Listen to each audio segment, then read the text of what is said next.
Okay, looking good. Sorry about the background noise. Okay. So, ladies and gentlemen, this is the Ephemeral One, and I'm back on my bullshit about Elden Ring's lore. Last time, we started unlocking the underground, completing part of the quest for Ronnie, and ending up here at the Lake of Rot. Which is quite an interesting place. And yes, it is just soaked in the rot. Like I said before, I believe this is the first time Melania lost control. I don't believe this rot was here before.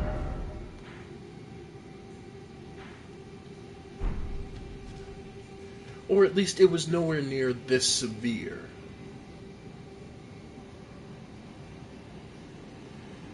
Oh, but yeah.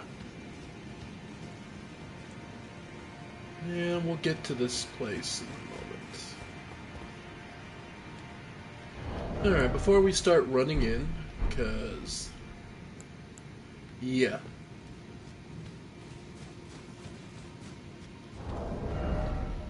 Before we start running in, there's a couple things we want to switch out.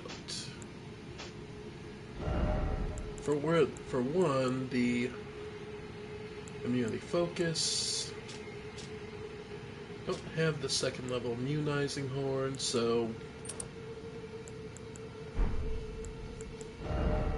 and this other immunity. Okay. So yeah, that'll give us considerably more resistance to Scarlet Rot. Heal up. Alright.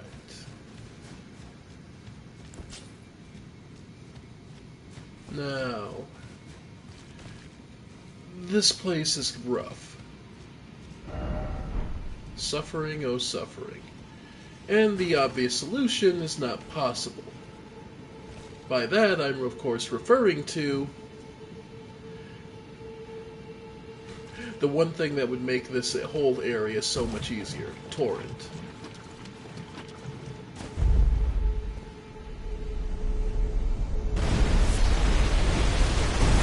Yep. But there are paths. You have to hit the switches to activate them, but they're here. Rock grease, no surprise. Yeah. And of course, what's plentiful here are these damn basilisks.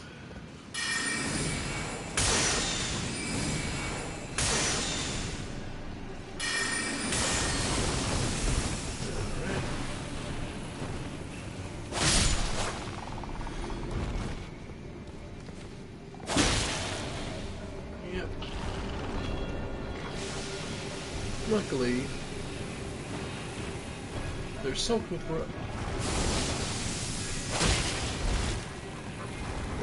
deathlight, but they're still relatively simple. But yeah,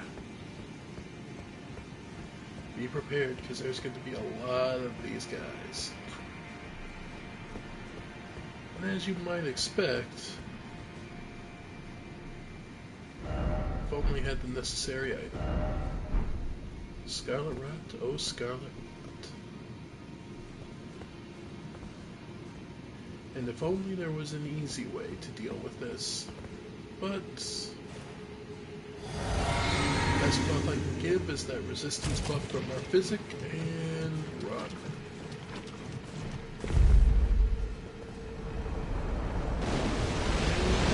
Another path opens up.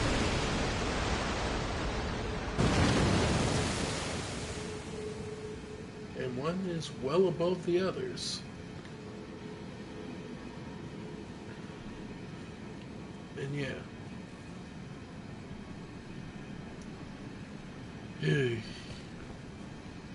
Not going to be as simple, of course. And The last one you want to get is that switch over there. We do have some preserving. Can I make it? Yeah. Oh yeah, I can make a bunch. Okay, so that should be plenty. So then... Oh, we already had a bunch. Okay. Alright. Run.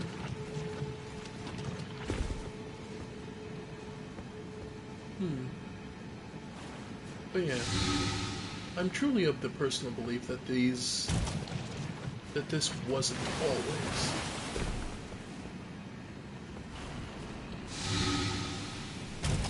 Yep. And yeah, there's even a Dragonkin soldier down here. Which, if I'm honest, is what I believe was part of the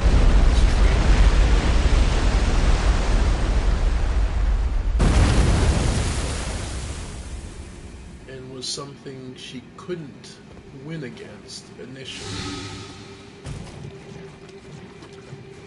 And this is where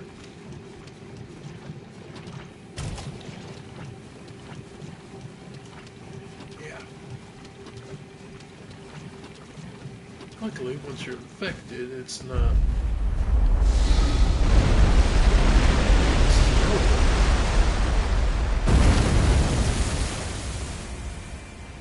which can bring you up and over.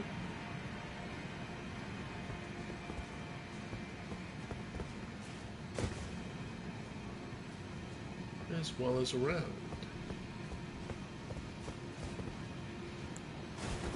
Alright. And naturally, it's not that simple.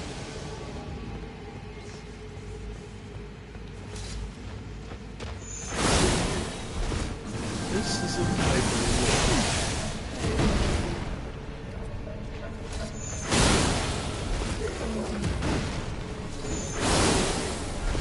yep.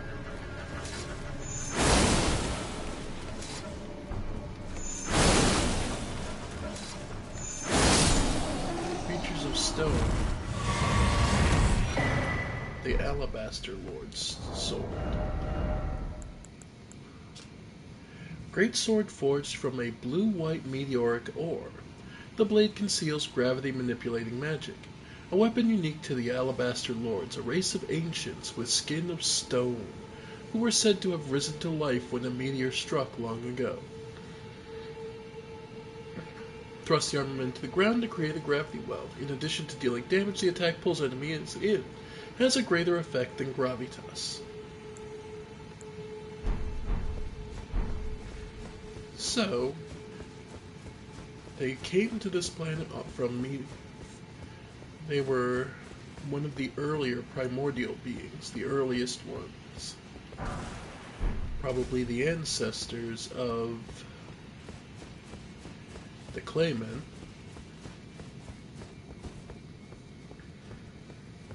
Though it's theoretically that they're here from the same kind of way, the friggin', what do I want to say, the Crystallians. It's interesting we never see them interact.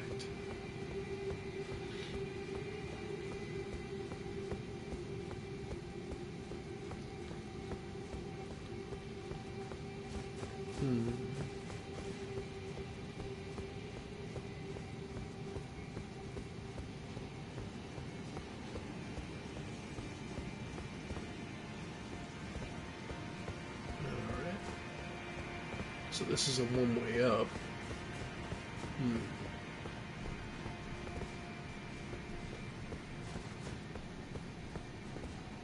there is a ladder down.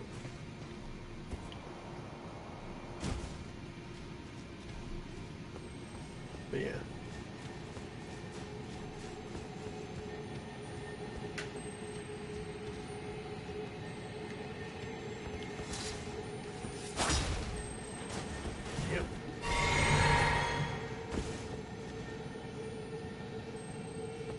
just let that go for now.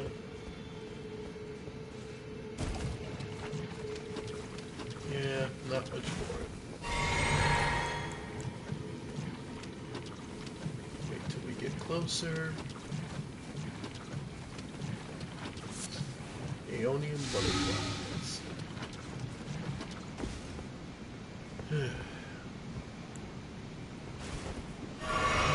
Alright, that wasn't so horrible.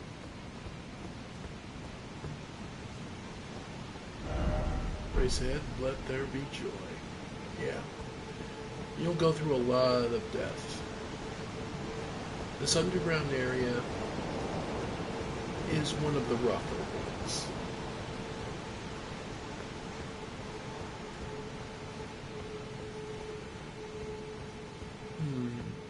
I'm still trying to decide how I want to interpret this all. Because if I'm perfectly honest, like I said, I believe that this is something a case of, this is where Melania was brought to trade.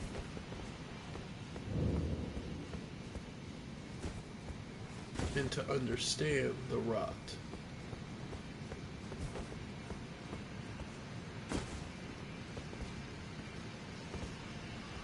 Probably to be brought to understand that the rot was a natural part of the world. That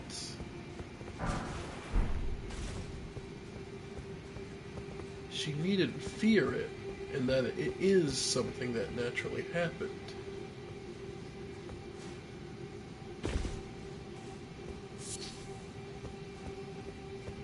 But even understanding that,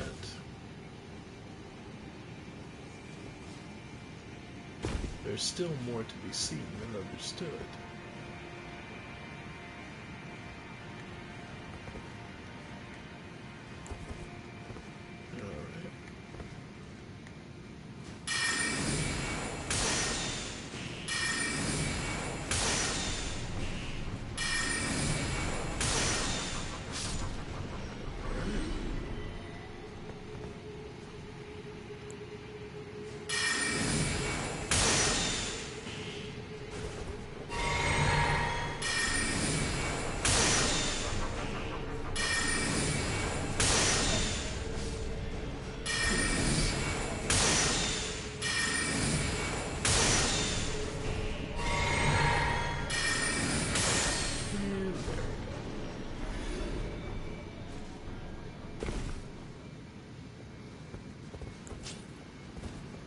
But yeah, this whole area, the Gland Cloister, these pests,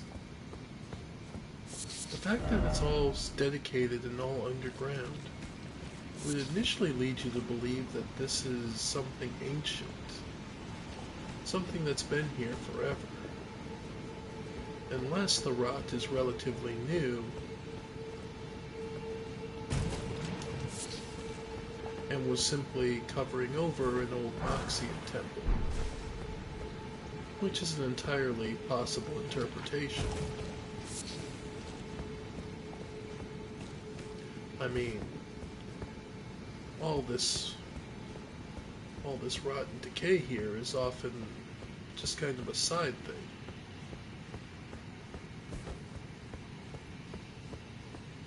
So it's worth noting and wondering.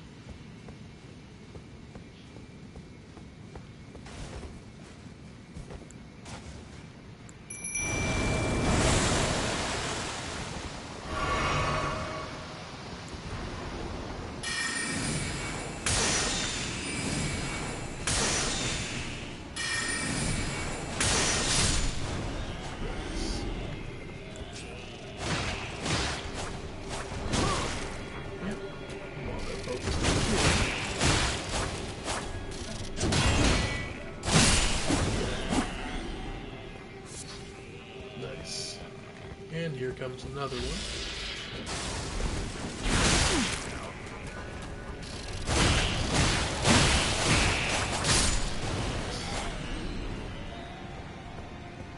Ghost Glow Vorn. Ooh, a 9, so it is an advanced version.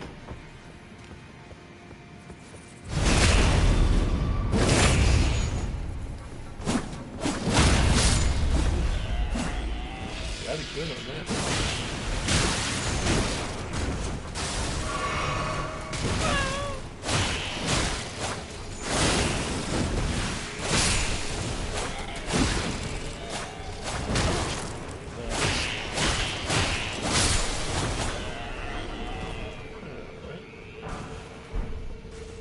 Smithing stones, fan daggers, nice.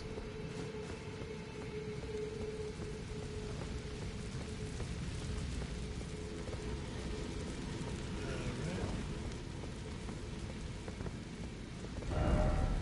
Why is it always dragons?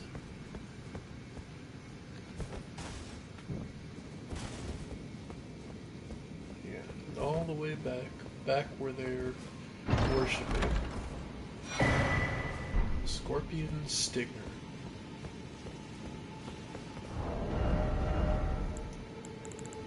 Yeah. Dagger fashioned from a great scorpion's tail, glistening with scarlet rot. A ceremonial tool used by heretics, crafted from the relic of a sealed outer god.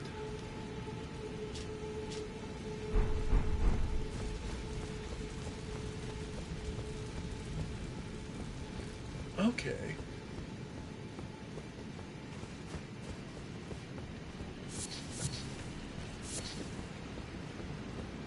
So the god of Ra, yeah, I still hold that this is the result of them, Melania basically putting her foot down and resisting the Scarlet Rot. Basically telling the deity that no, this is my body and this is my life.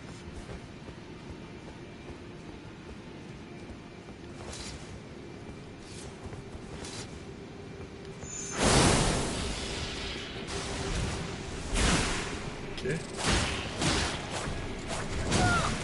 Yep. Yep. And just barely avoided ticking over. Alright. And wait. Yep. There we go. Run. So I can at least do that. Okay. Now we can over here.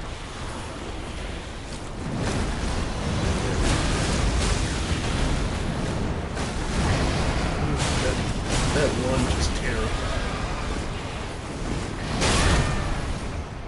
Yeah, I managed to take it on the shield. Mimic tears not big kind of well.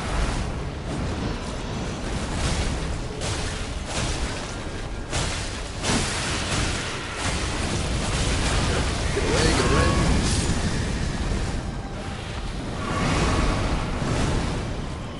Okay.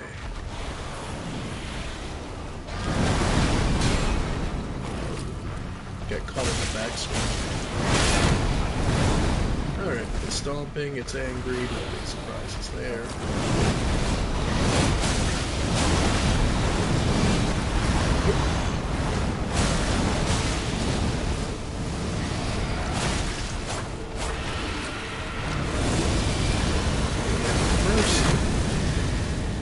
Okay, managed to be good there. Got it in the head.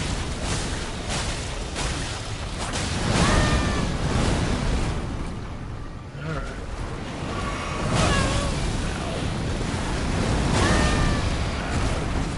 Nope. Yep.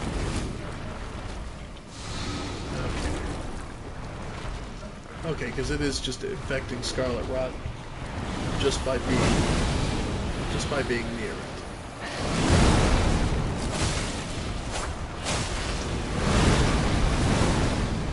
Not as bad, but every hit is doing it.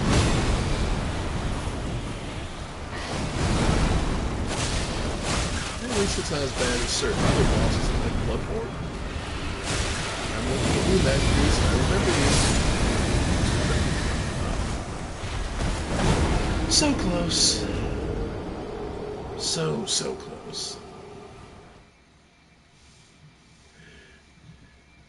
Blood-starved beast, I remember you poisoning me just by being in the same room.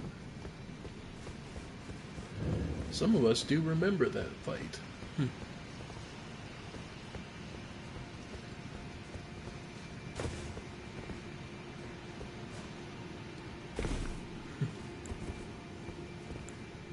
Let's see.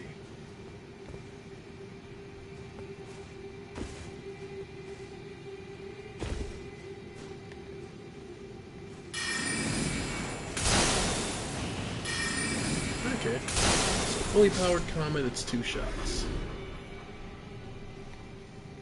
Okay, I can live with that.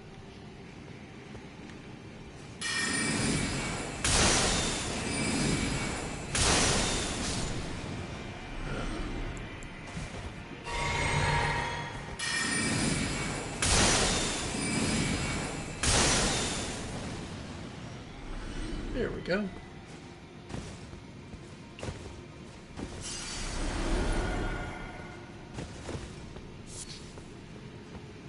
And what the hell, let's go after this big bastard one more time.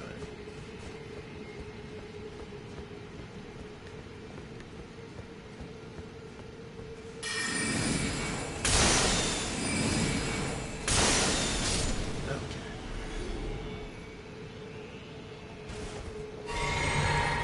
Alright, so we'll do this.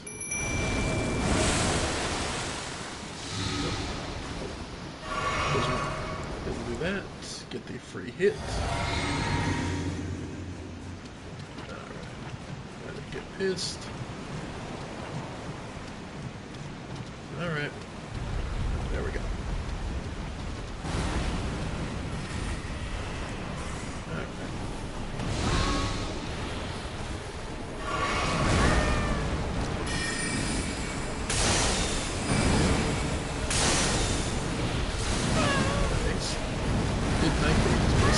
Just stomping around is perfect.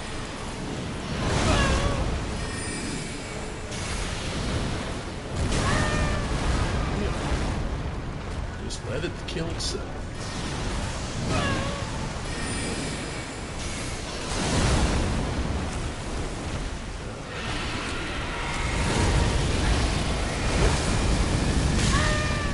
Oh, screw you. Okay, did avoid it.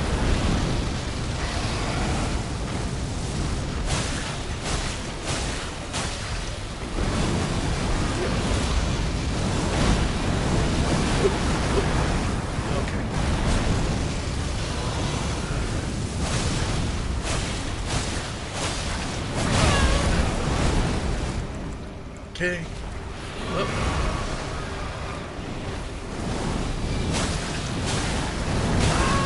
Tail. First.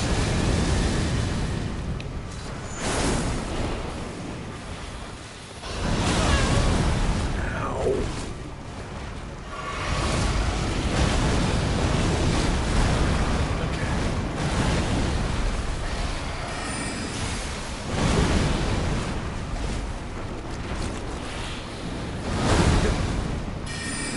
Luckily, this thing's big enough, Nightwing's supposed to help as much as a hindrance.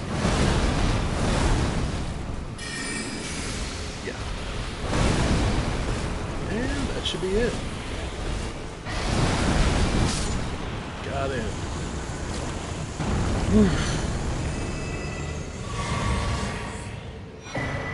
And a golden seed. Well, they are parts of the Erd Tree, whether you want it to be or not.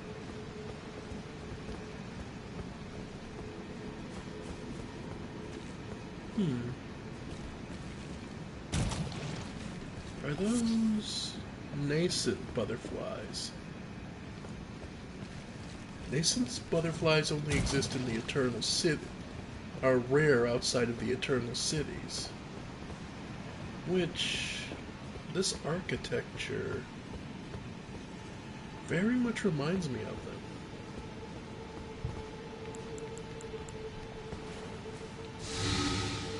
So, one would think.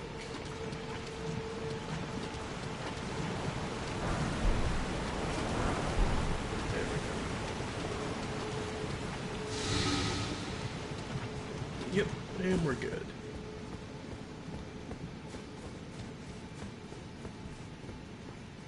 And now, there's only a little further to go. And we can largely ignore the pests over here.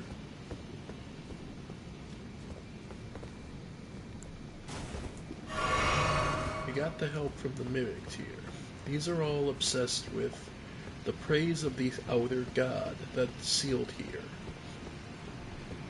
Instead, we can come here to rest in the coffin. I love that they've added this little effect where you can do so from here, so you don't have to walk in the rot. And the third time we ride in the coffin.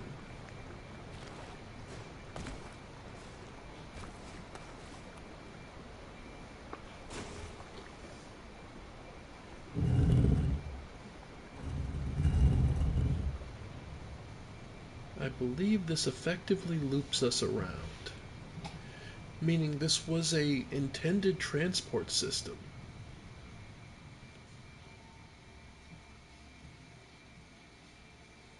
And brings us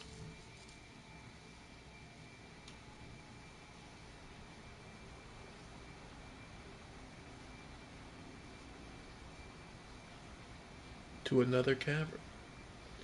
This one slightly different.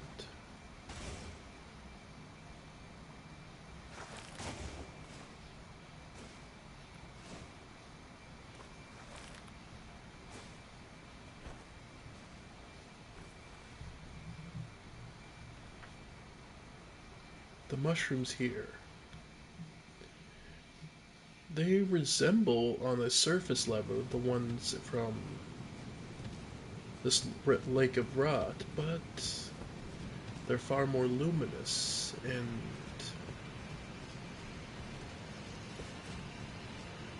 what's most interesting is there's almost no signs of death. There's no corpses. It's just a quiet place.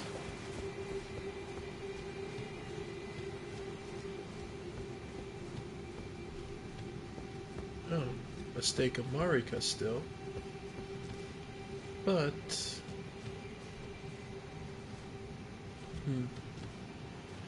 I forgot there wasn't a...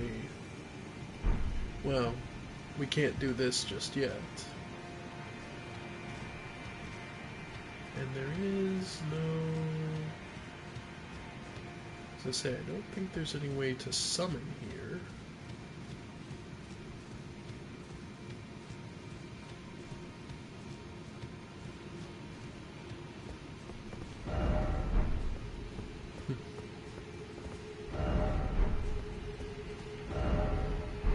Be wary of strong foe indeed.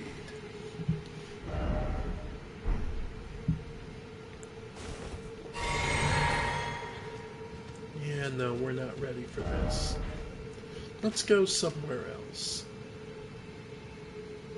In fact,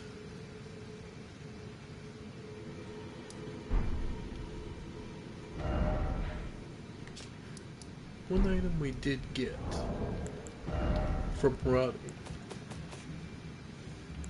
before she left with the doll. Where is it? Discarded Palace Tree. Key to a treasure chest for Ikarian princesses. A key discarded by Lunar Princess Rani alongside her very flesh. Opens a treasure chest passed down to Ikarian princesses. It is said to be found in the Grand Library of Raya Lucaria with her mother, Renala. So this is what she discarded and left with her mother.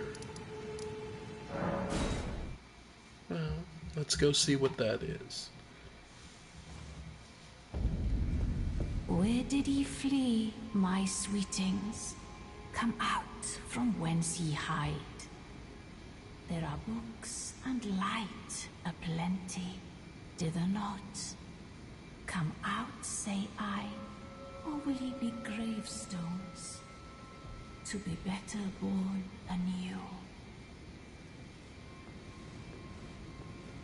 No, we've taken care of all her sweetlings. And this, the discarded palace key, gave us the Dark Moon Ring. I believe it's just a key item. Yes. Ring of Lunar Princess Rani's Cold Oath.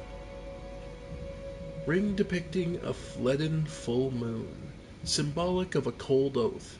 The ring is supposed to be given by Lunar Princess Rani to her consort. Rani is an Empyrean, meaning her consort would by rights earn the title of Lord. A warning is engraved within. Whoever thou mayest be, take not the ring from this place. The solitude beyond the night is better mine alone. Even now, Rani wishes for everyone, for no one else to take the burden. Not her mother, no one else she would take the burden of ending the outside influence. Because Rani's ultimate goal is the breaking of not the Elden Ring that her father held so vaunted, but instead the outer force, the outer gods themselves she would rid us of. Thou, is it thy wish to be born anew? To become a sweeting, reborn of my beloved egg? So, with this, you can rebirth to, as long as you have a larval tier, to alter your stats. Cosmetics, if you want to just change the way you look. Be not alive. I would birth thee.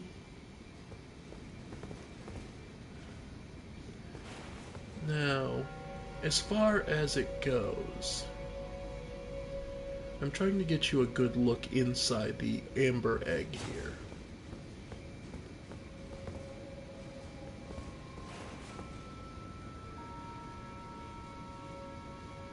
Because there's something definitely trapped in there. But if you look, it's hard to see. I can see something that looks akin to the mushroom heads. In addition, there are points where, like towards the middle, that looks like in the top, that look like veins, as if this was a living thing.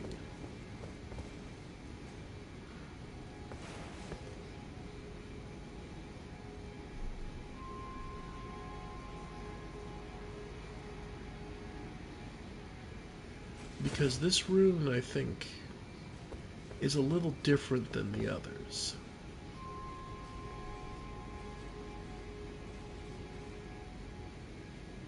Part of me believes that the rune is imperfect the rune was imperfect, and by holding on to it, it's been sapping her mental ability. And that was entirely Radigan's purpose, so that she could never become a threat to him again. So that when he became Elden Lord, he would never have to worry about Lake of Liurnia rising in rebellion ever again. Alright. And while we're here, let's grab a level. Oh, 56.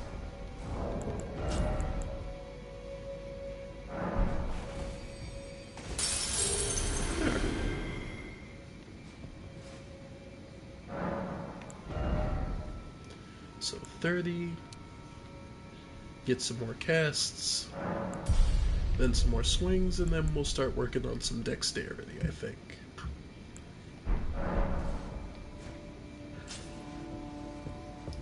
Alright. So, let's head back to the Grand Cloister. So my current...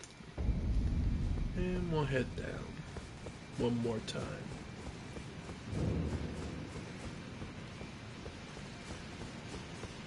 So as I said once before, but I wanted to make clear, my personal theory is this area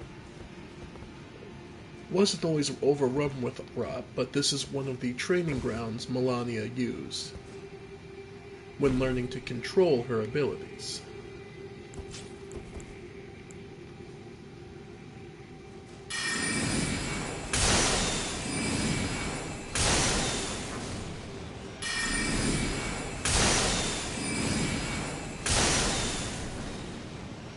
And the end result is what we see here.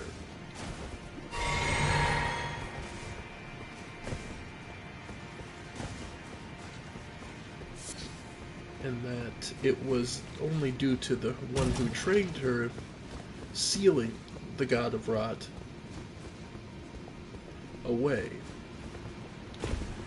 Alright. And we've seen this before, so we don't have to watch it again.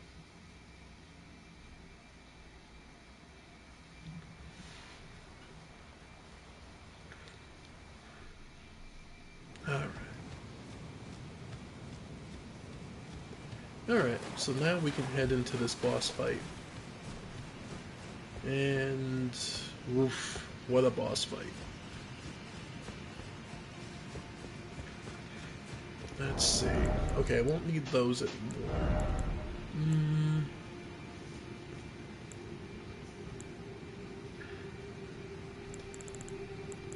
Spell Drake to resist the damage. And... maybe Graven School. We'll try those. There we go.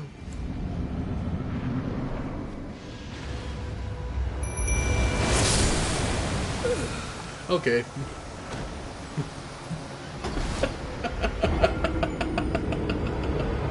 Oh man.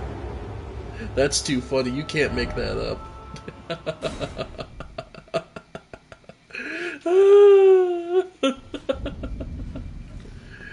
My fault. I didn't think he would go straight for the laser beam. That's on me. I didn't think he would go straight to the laser beam. I genuinely didn't. Okay, well, screw it. Let's try the Ancestral Follower. Just for laughs.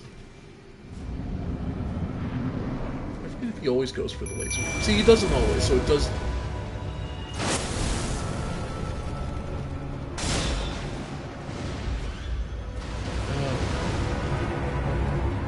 You may remember the unnamed city. The unnamed city of Eternal City.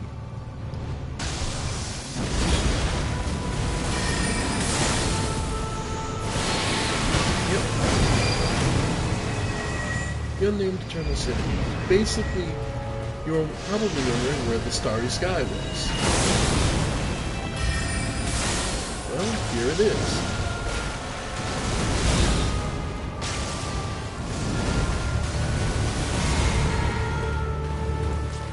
This is the creature that stole it from me.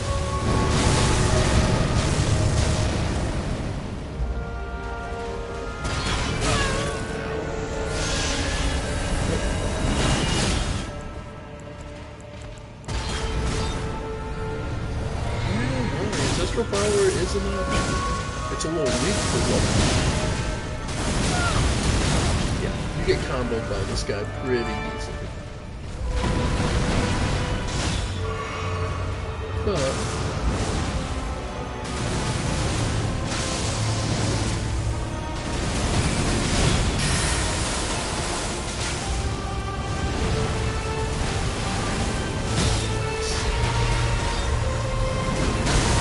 oh, grab this one. Got me. Ow.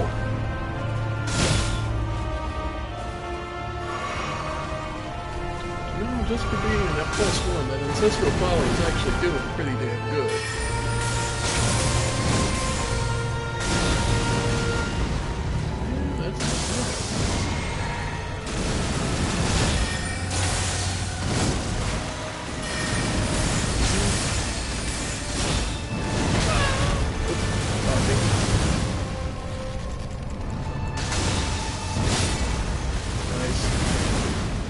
Basically, his biggest threat is being caught by his combos.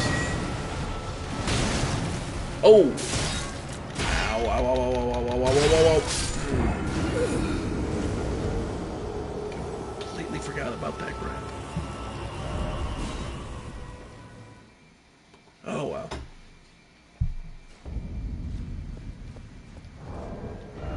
Let's see.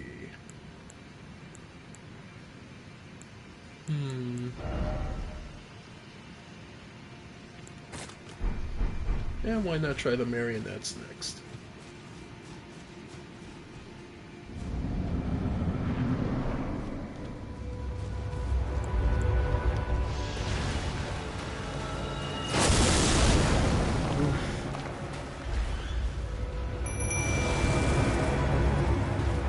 Alright.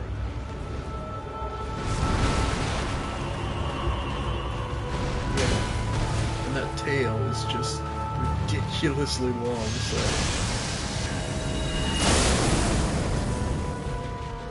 Yep.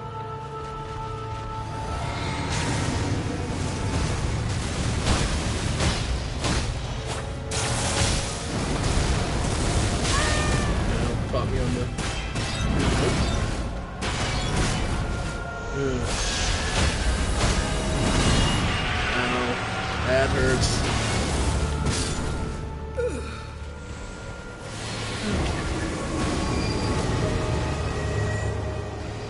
Natural born of the void. No, good thing I didn't have much in the way of runes on me. I'm trying to remember the best way to do this fight.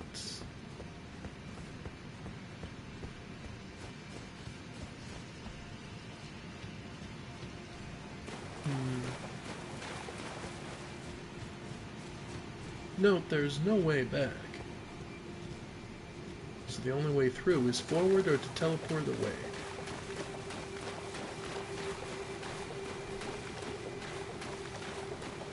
I'm truly trying to remember if this was really weak to something or if it was just a case of slogging my way through.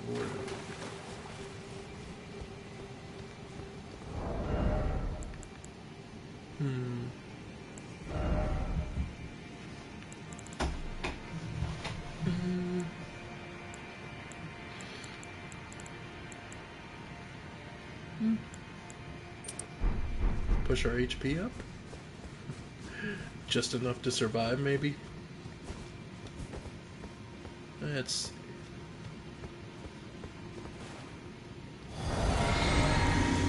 Problem is they're not active enough. Yeah. I don't have enough for Hughes. Oh no, I do. I just gotta... Okay. Alright, because I put a point in mind, so...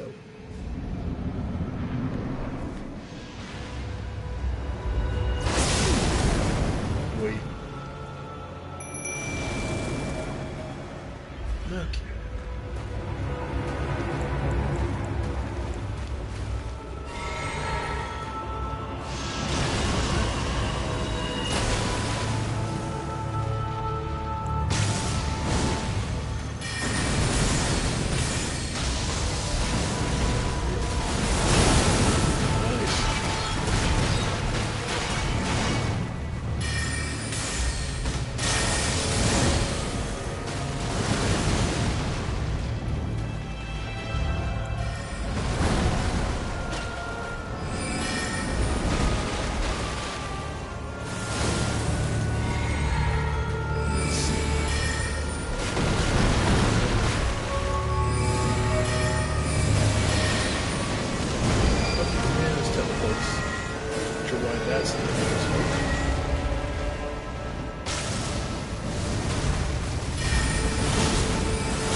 Hey, got one of the,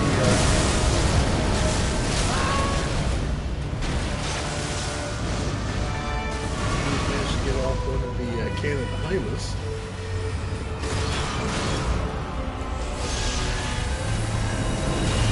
Nice.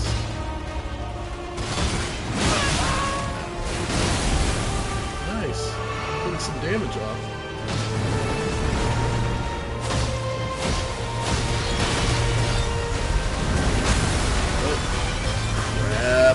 that's gonna hurt.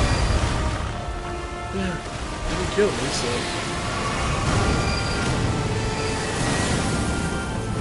Oh! Ah, and that's death. I keep forgetting that that's a teleport behind you grab.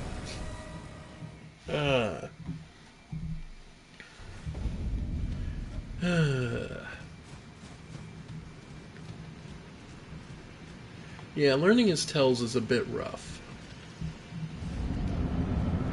But at least we proved Battle Mage Hughes is an option.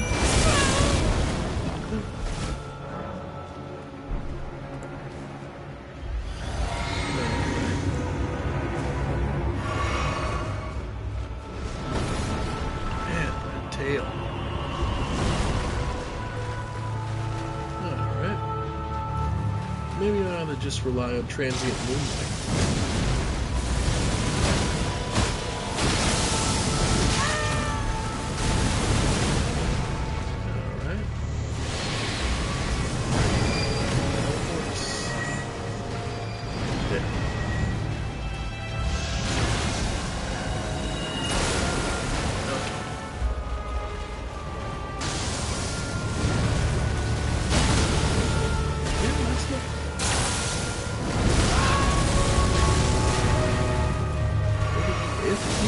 That is really good damage.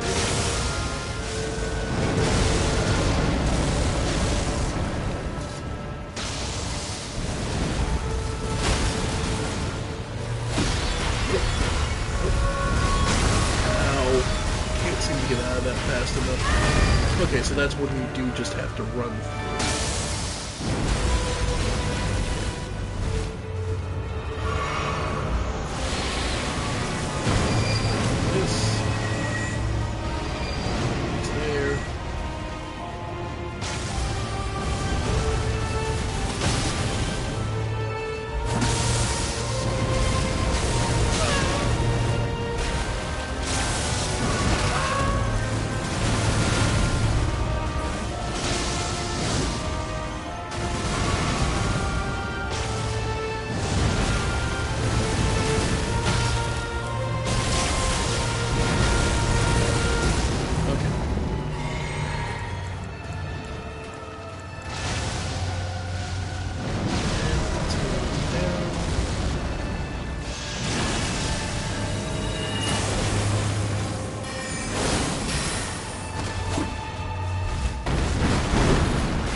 I gotta remember the tell for that.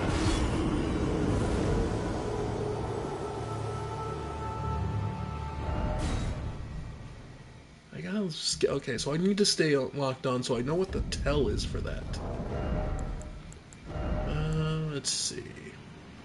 You know what, Latenna, sniping at him. Sure, why not?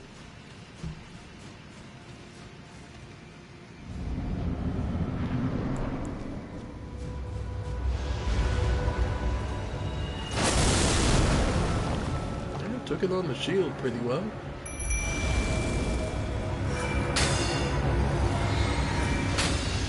Nice.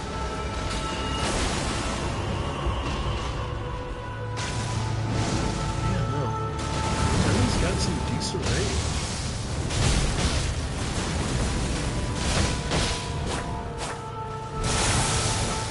So that's just the gravity ball.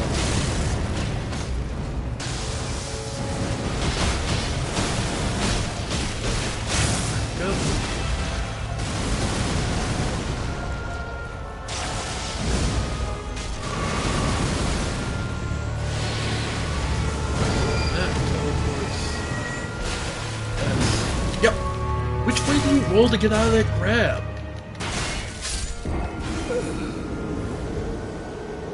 Like, I'm legitimately confused which way I'm supposed to be rolling to get out of that.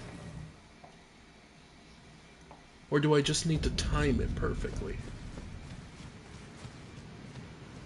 Huh. I must have gotten lucky because I don't remember him doing that teleport grab so much.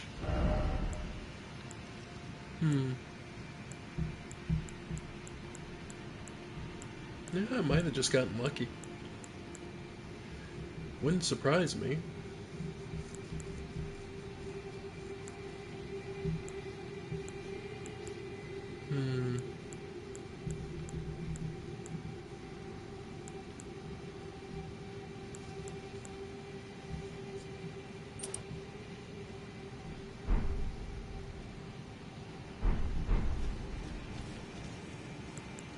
But yeah, Lieutenant didn't seem like a bad choice.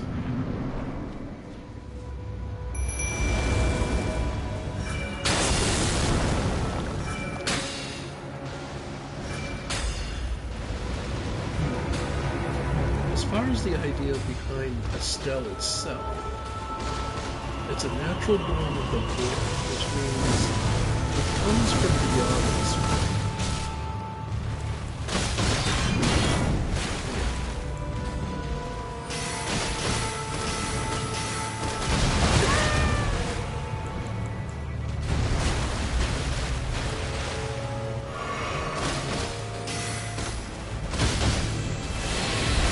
Okay, so now we run, now he teleports.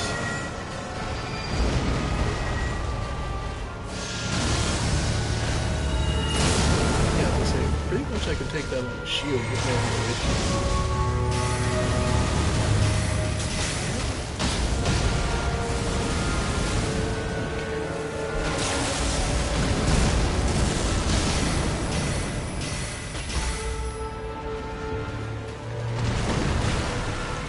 Second slave.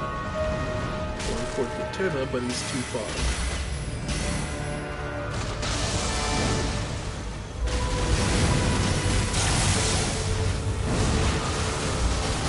The fact that Tenna has range enough to hit him, even from this far, is amazing. It's far too mobile for lightness, so that's it.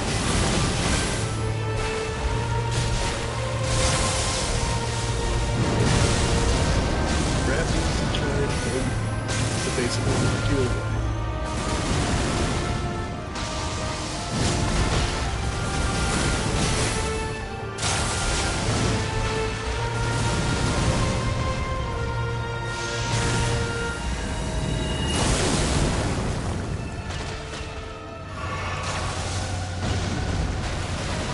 I love that he's so distracted by Lieutenant's shots that he gets.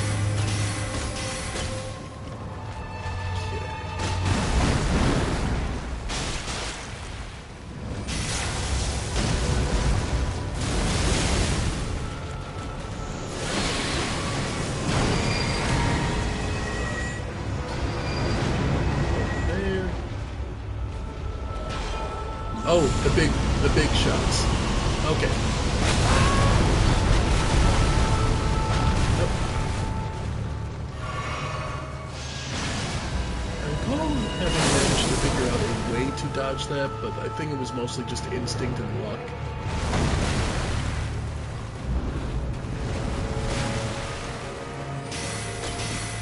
Just one of those attacks you just learn to find a gap in.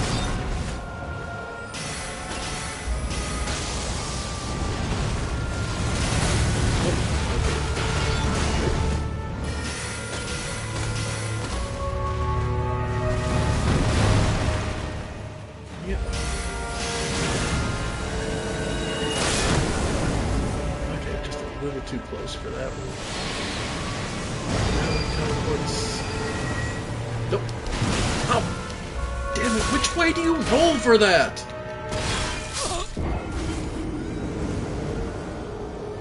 Sincerely, which way do you roll to get out of that?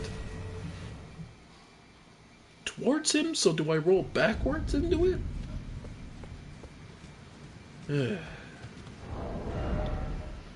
Okay. Yeah, let's go for Ingvo.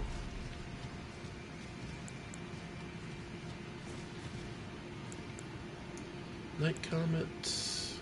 Actual Comet. You know what? Yeah, let's just do Actual Comet.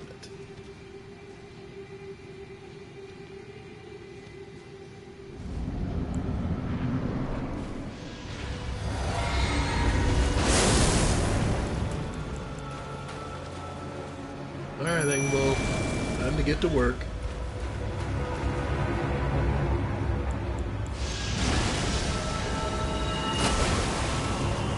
Getting that down at least.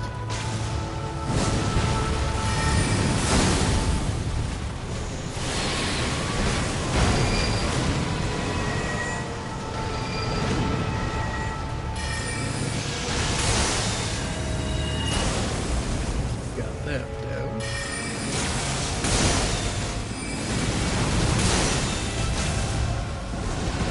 Okay, hit the body, didn't hit the head, so he's at least...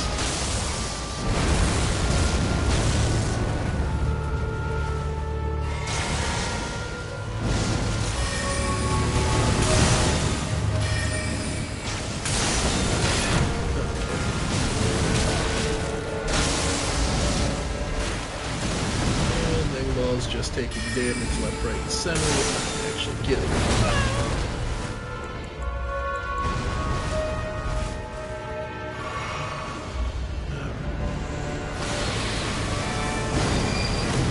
Yeah, he's just getting...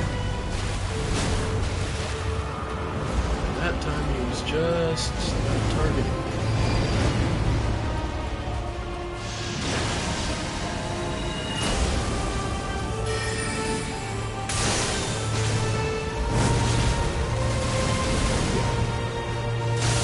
Facing this is the biggest pain in this.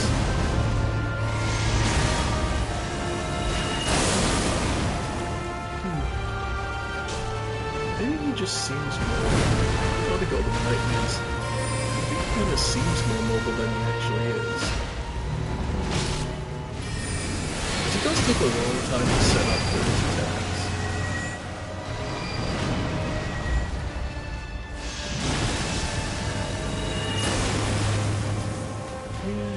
Takes a while. He is fairly big, so it's not like he can't sit. Yeah, no. Usual strategy, Nightmares missed it, just that good. And just pops and teleports away.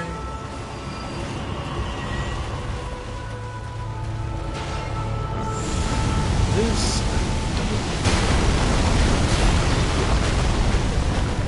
I think you kind of just got to take it on the shield as far as I know. It's one of those attacks that just... If you try to be fancy with it, you're only going to hurt yourself.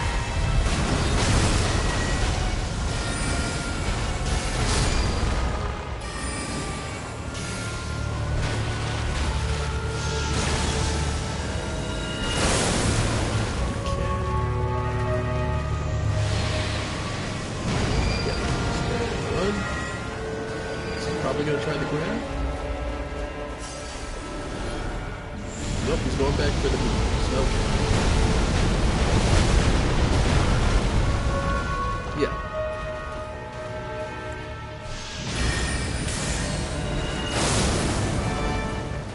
Yep.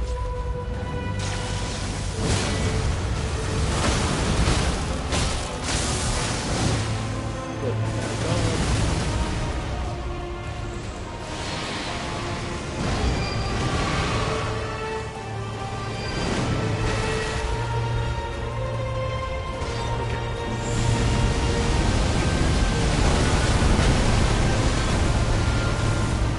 It's kind of an instinct sort of thing where you can learn to just move to where he's not going.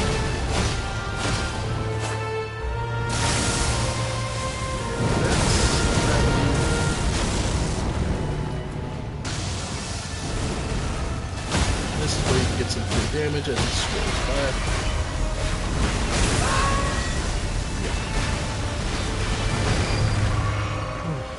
Okay.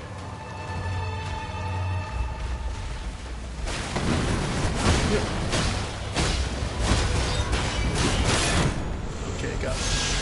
Nope. Yeah, that. Just let him calm down.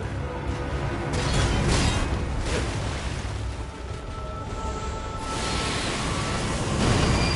Run.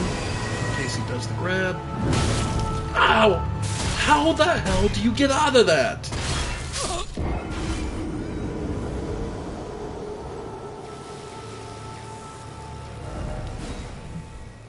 Sincerely.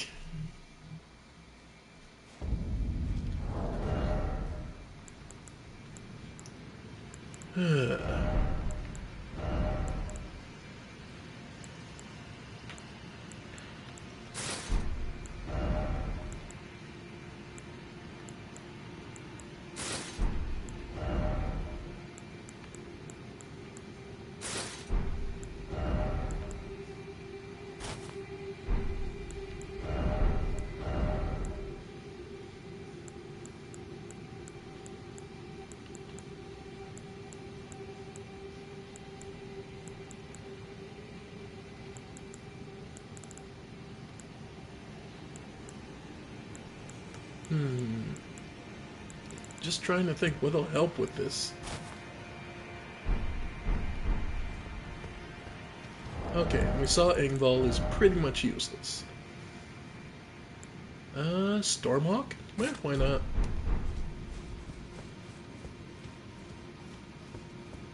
I was gonna say, I doubt... He doubt he falls asleep, so I doubt that'll be useful. Go back to the mace, see if we can't. Okay.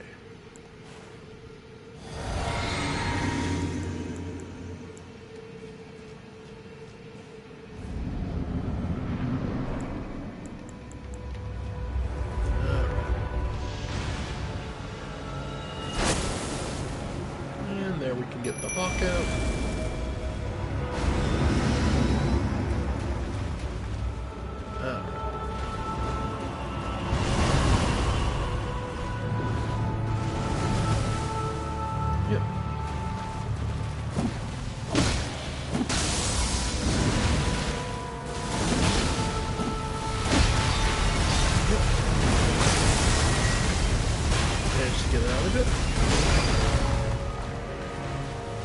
And it just one-shotted the bird.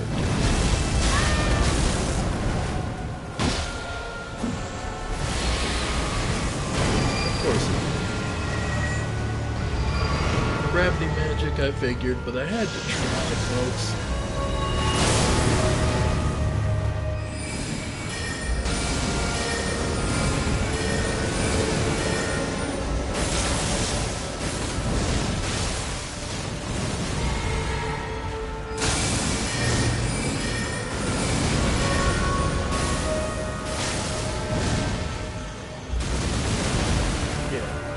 The problem with the Magic Blade is how mobile it is.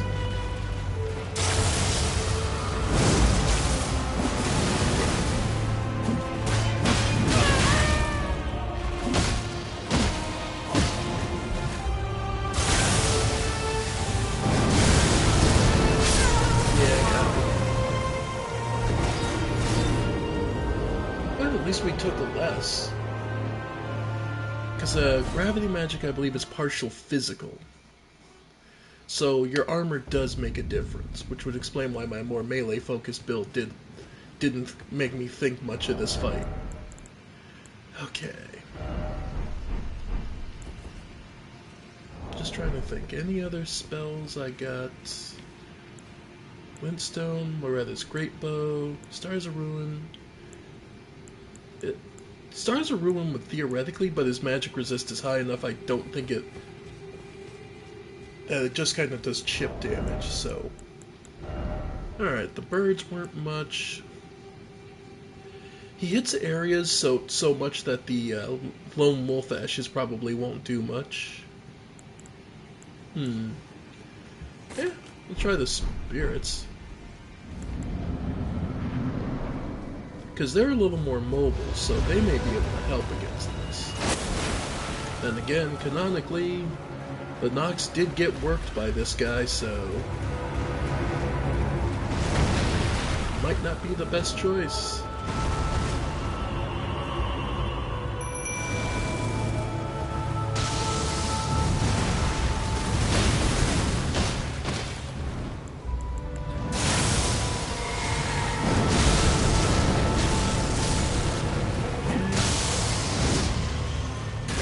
Figured that, well, they are unupgraded, so that's kind of to be expected.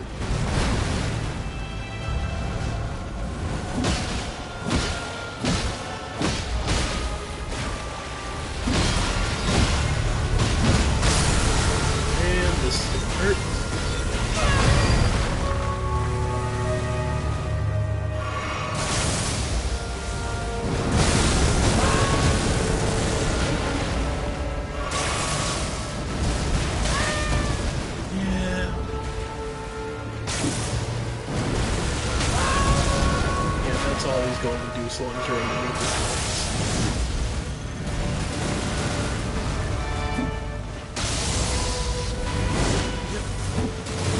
He's constantly retreating, even if it doesn't look like it. Alright, so we are getting the bleeding procs.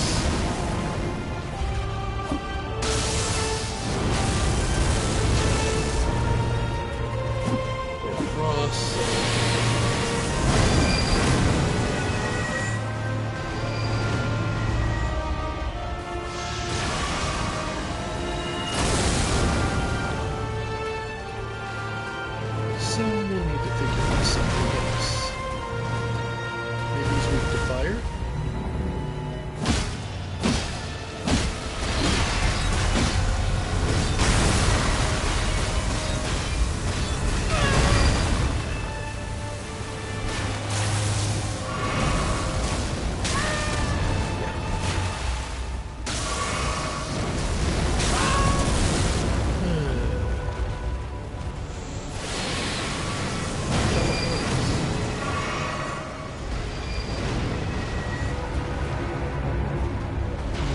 Ah, the meteors. Let's see. I took 3 of them.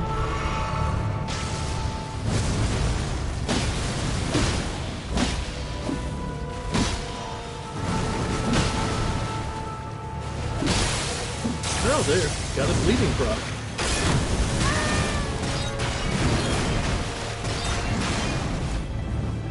So, there's something.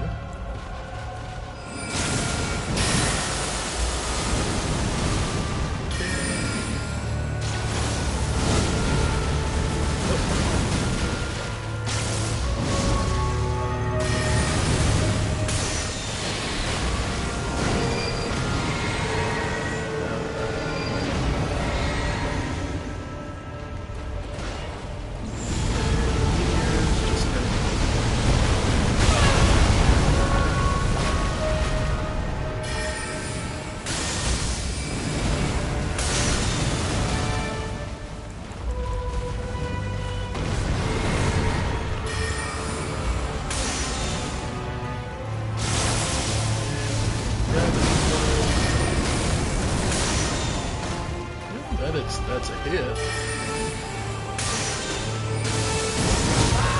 Oh, got it. And, nope, all I got left is... Oh, come on. I rolled that one, you know it.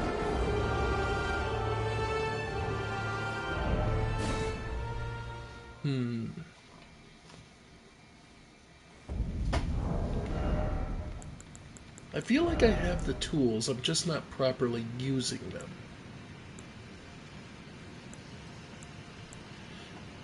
Depraved Perfumer, why not? Haven't tried him yet. Okay, so Night Communist feels like my best trick here.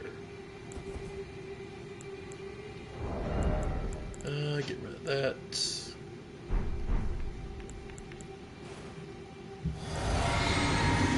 Oh, and the Scarlet Run. Okay. There, that should stop me from being so busy in the menu.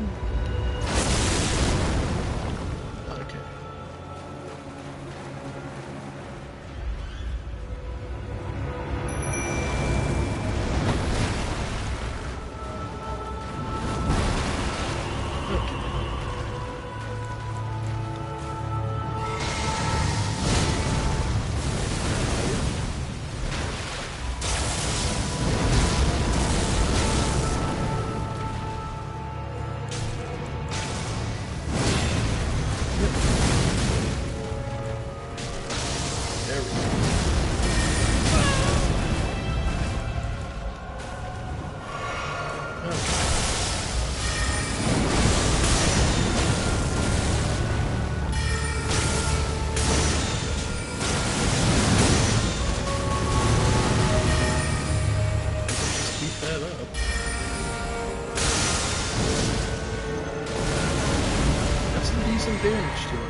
No, no, no! Yeah.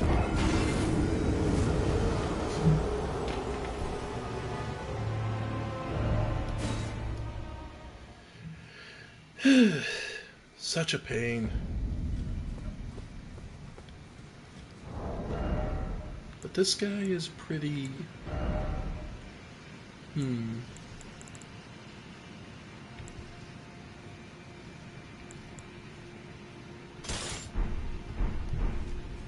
Oh, what the hell.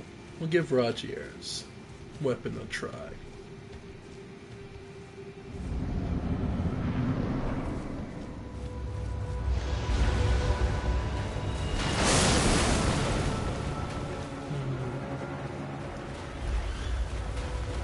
Something that hits rapidly, probably.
I do love the creepy fact that the eye in his skull that he's actually using is what's actually there. Is what is actually looking at you and it sees from. That the eyes on the skull, the eye sockets to the skull are merely perfunctory. Let's see.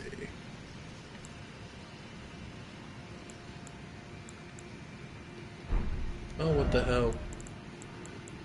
Let's use Lucets. Enhance the power of all sorceries, but it consumes additional FP. And then... oh, what the hell. Give us some more FP.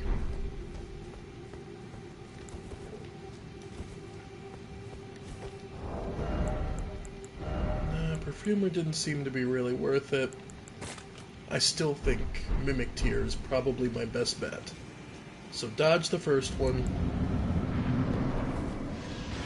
Okay, dodge the first laser. Or just take it on the hit.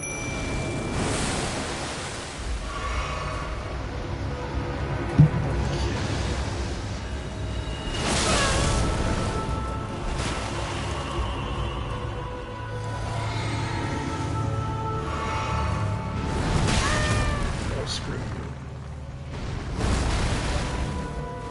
Okay.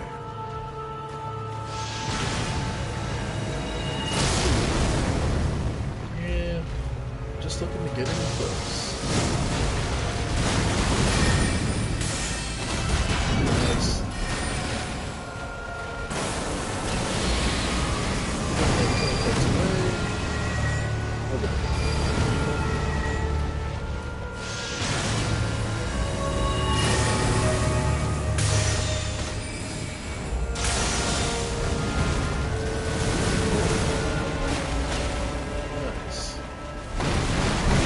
Remember, the Mimic Tear has infinite FP, unlike me.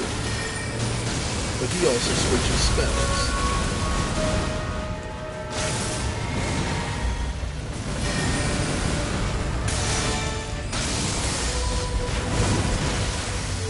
Here, stand up.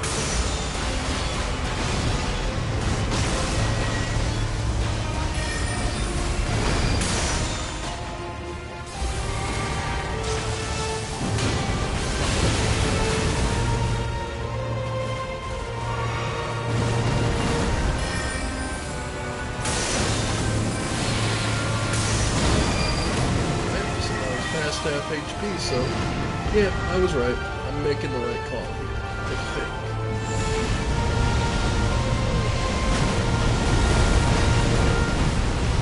Typical trick is to roll right when you see the comet heading towards you, so it's just a reflex test.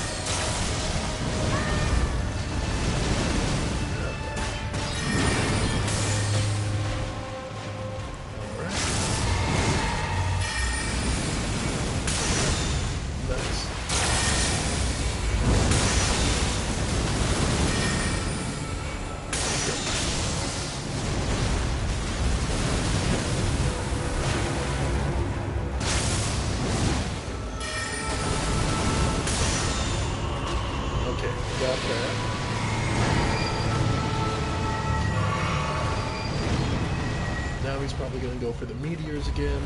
Yeah.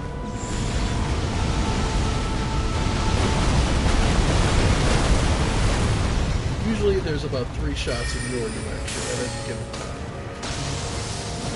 Because it's not aimless. It can seem like it.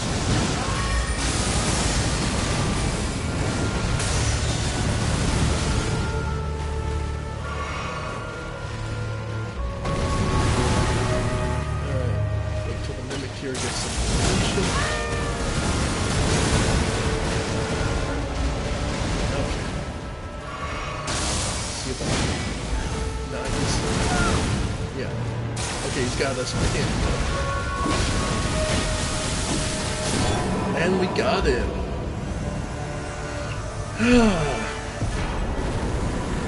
Remembrance of the Natural Born.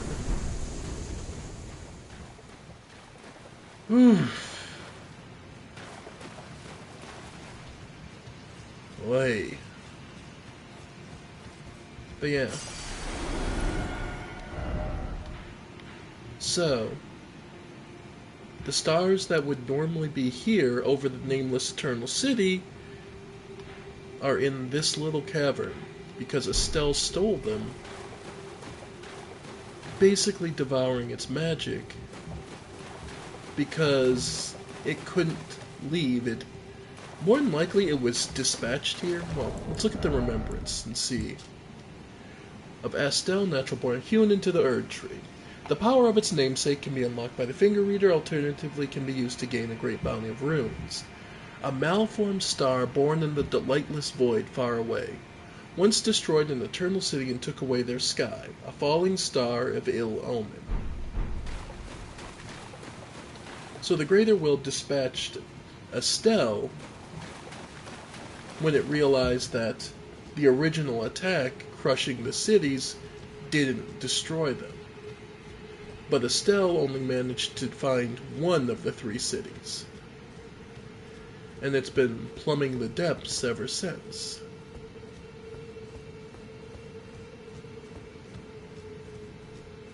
And here, in the dark. Oh, wrong way. Wrong one. I was going to say, there's 2 exits. I managed to double back on myself.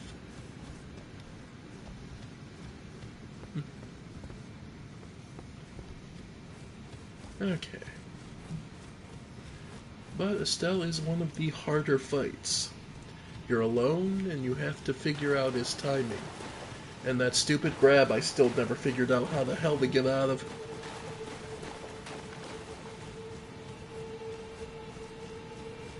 But yeah. So the magic that... So it makes sense that Estelle, who was born among the stars, would find a way to steal the magic and hide away. It's all it's known. It didn't seem an intelligent sort of creature. More of a simple beast given great phenomenal power.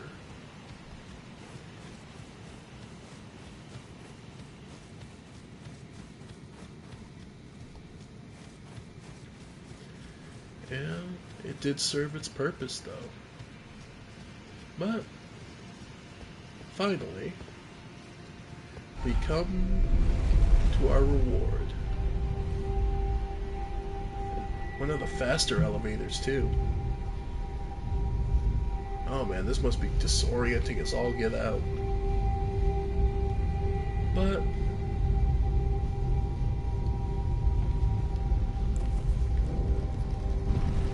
this deep Einsel well leads us out to the Moonlight Altar. We're on top of that hill where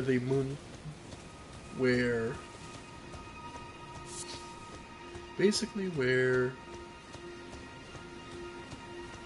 the Albinorix, that big hill that was on top of it, that's where we ended up. Well, let's take a rest.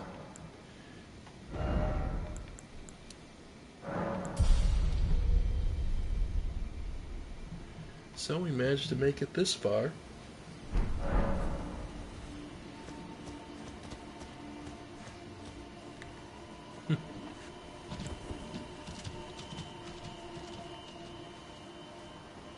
Still, there's...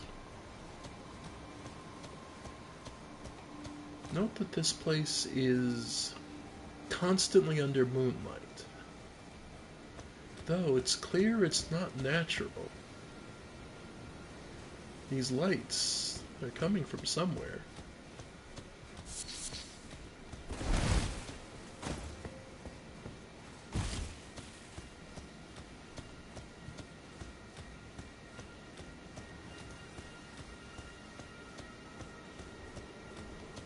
Where they're coming from are these crystals that have been strategically placed to control this area.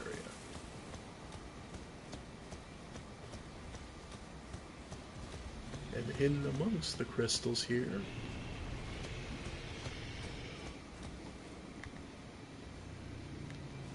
is a glintstone dragon.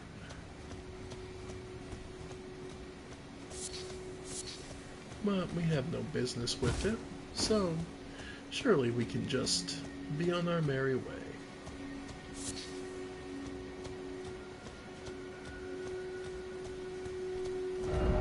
There are quite a few things up here.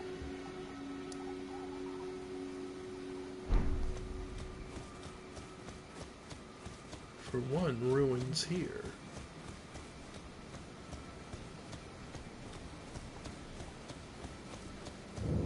The Moonfolk ruins, left behind by those from the moon, or worshippers of the moon. Well, it's trapped.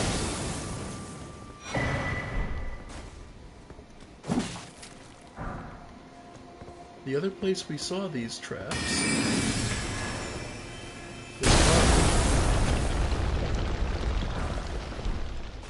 so this place has a tie to that. The Carian royal family used these traps in excess, as well as their ability to teleport and hide in plain sight.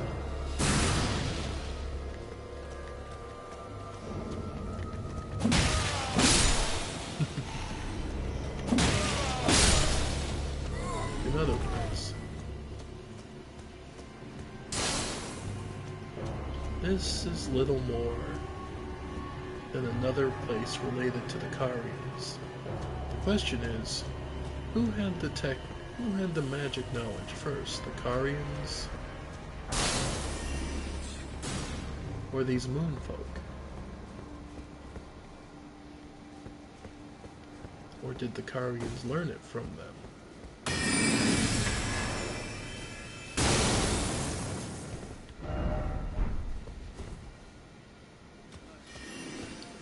Yep.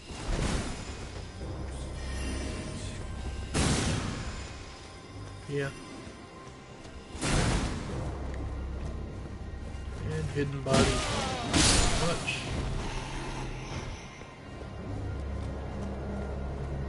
There we go. Got it. Basically, they're always going to be looking to teleport behind you. Is the basic rule of thumb. And yeah, everyone was telling us there's an underground chamber though we've seen plenty of instances of these being hidden.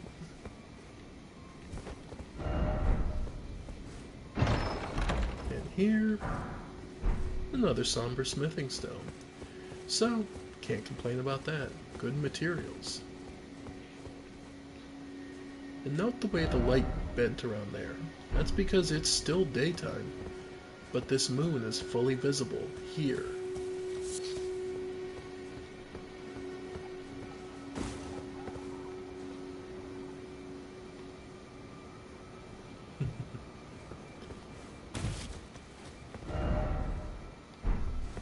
And there's quite a few things like that.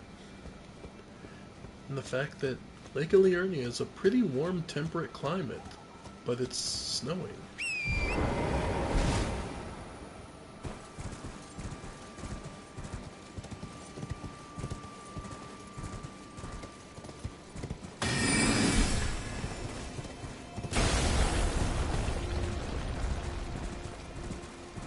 So this place is obviously being very controlled for very specific reasons.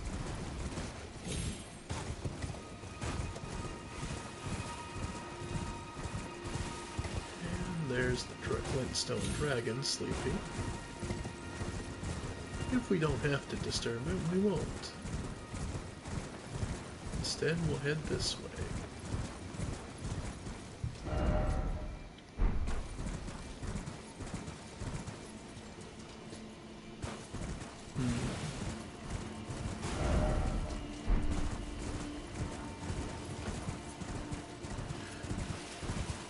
Alright.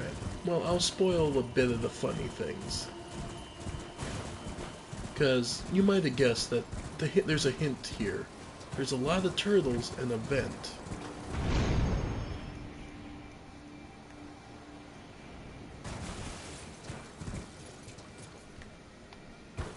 Oh, it's not active yet. Okay.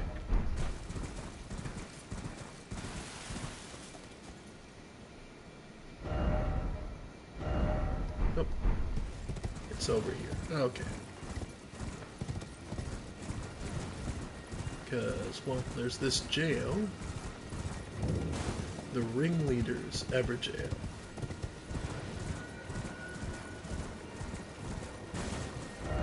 And I believe... yeah, it's down there. That's the one I'm looking for.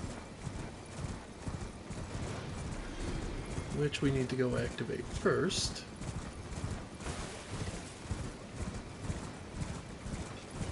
Which is, well, 2 Crystallians. Like I've said many times, Crystallians by themselves are not that bad. But when there's 2, 3 of them, it just gets annoying and isn't really worth it. And here's another one of Radigan's Red Wolves.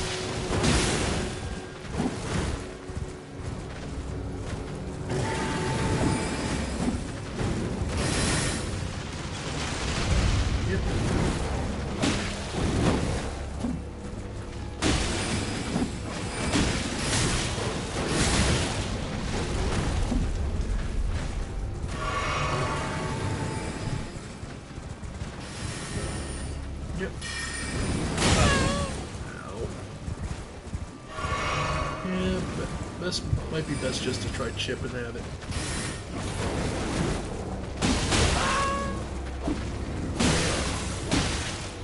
Okay, got the frost.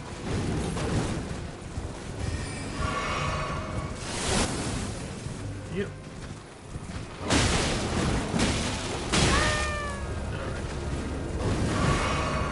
Boy. Yeah, you need a lot of help with this stuff. Like, I know there are a whole I only got hit once runs that people do. Generally speaking, most people aren't going to do that because that takes forever to learn to do.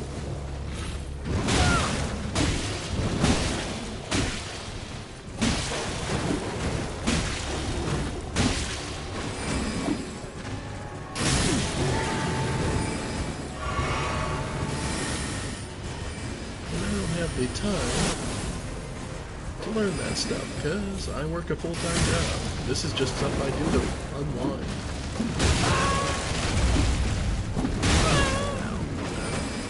Of course, now I'm getting cocky, so now it's all going in. There we go.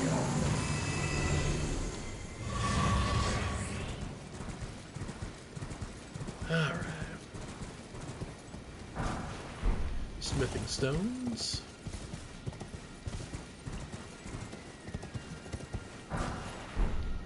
Seven, 8, 6 maybe? Nope, 2 7. 2 7s and an 8.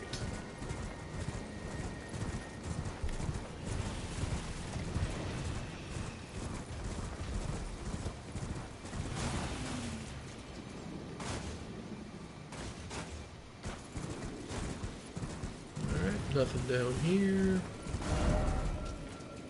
Okay.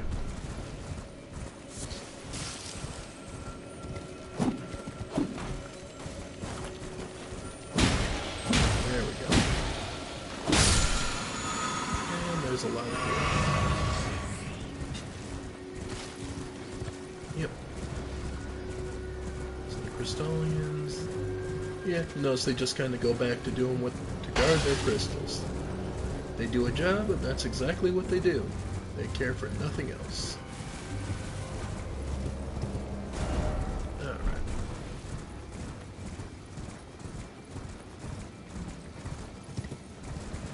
Oh wow, there's 2 of them up here. You know, I did not realize there were that many of these guys up here. Huh.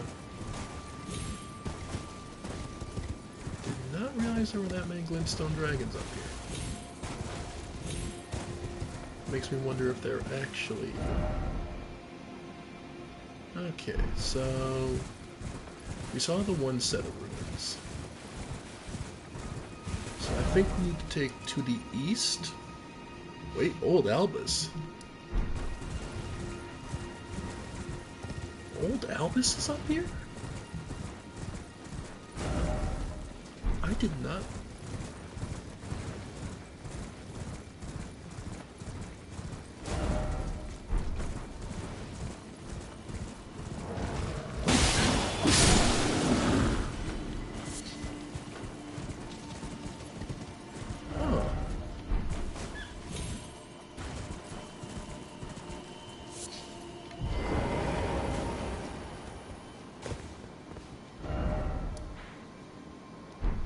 Supposed to be to the south.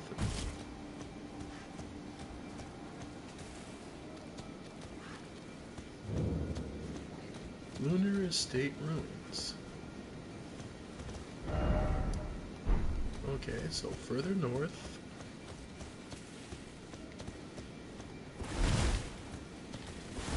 It's not the tree.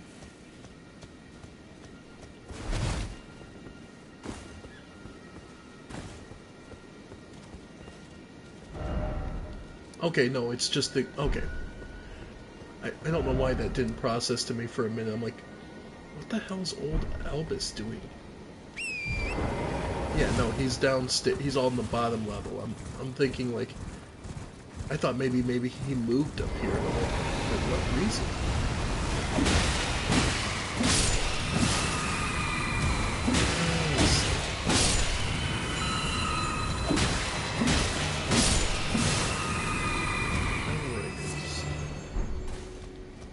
Okay, so this is an ambush place for them, which probably means there's another one of those annoying bastards up here.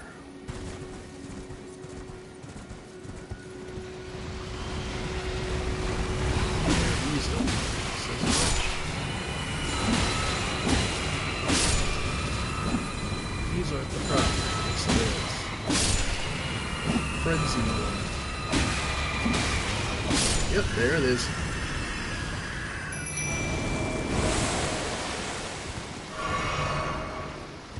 Go.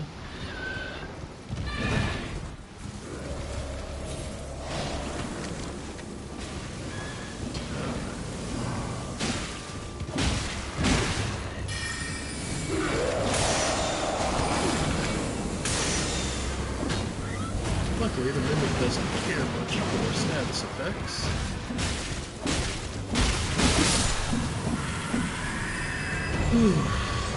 I hate those things.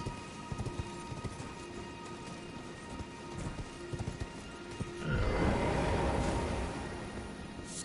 Yes, and this is another illusion, and requires a stone sword key. Alright. Doesn't look like it leads to a boss, no. And this brings us... Ooh! So that should give us a hell of a lot more. Yeah, that moves it up another 6 points, so it's something. Not the most impressive. It's kind of weak, to be honest. But, oh well. Shouldn't complain.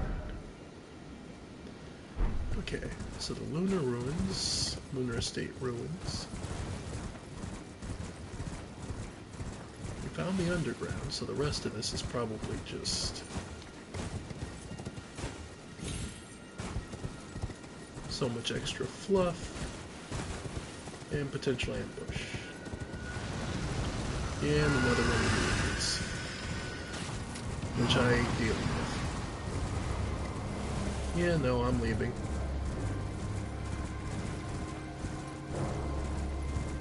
Just a big old no.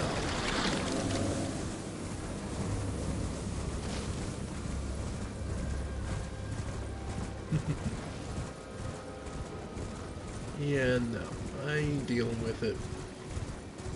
I ain't putting me and Torin through that.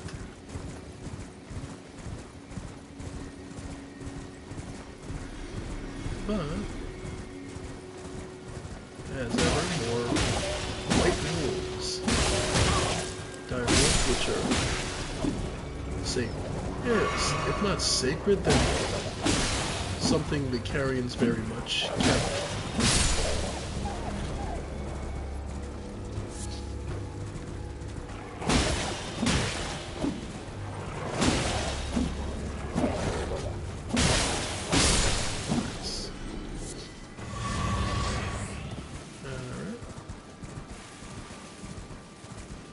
Oh, crystal lizard.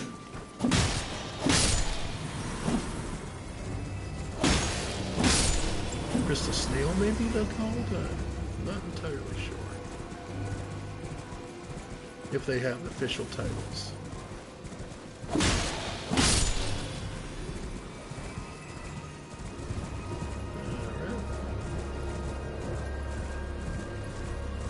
And through here we find ourselves at another one of the towers.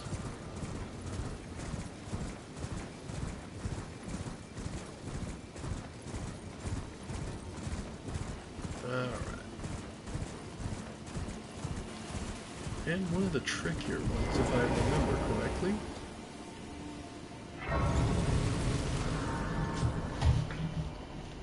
Okay. Seek 3 wise beasts. Chilona's Rise. And I think it's one of the trickier ones, but I don't remember if it's anything particular. And no, this is not one of the ones you can cheap out and just get around, as far as I'm aware.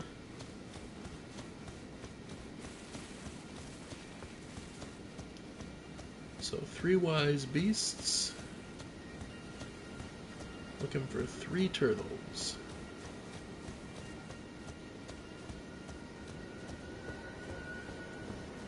You can do it legitimately, looking around.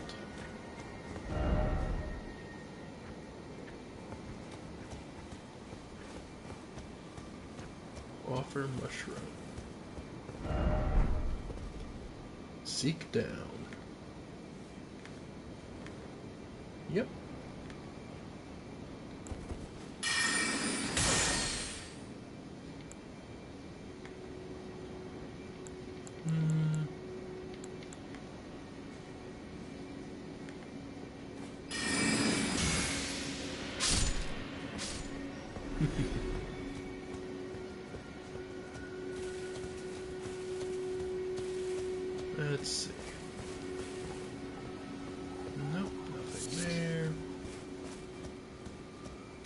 trying to remember, because it's...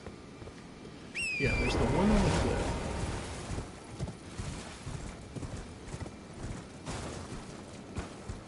Off the cliff. The other ones... One's a little... Yeah, the other two are really awkward to get to, if I remember right.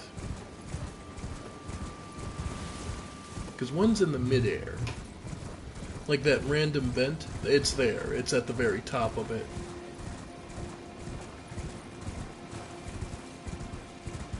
Let's see. The other one, I believe, is off some cliffs back to the east. So we'll head that way.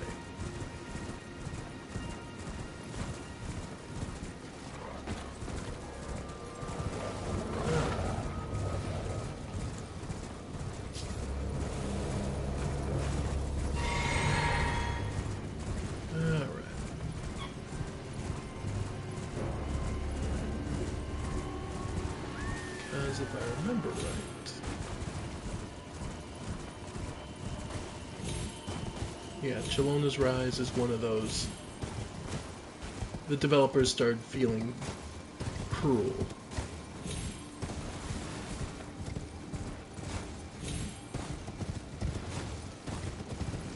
Yeah, it's right there.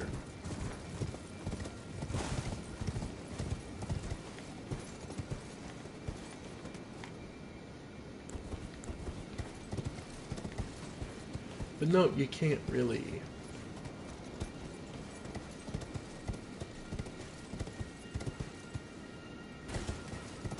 Yeah, and these turtles are your hints.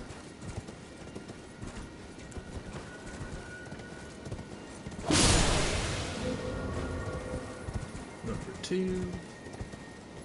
And then the third one is...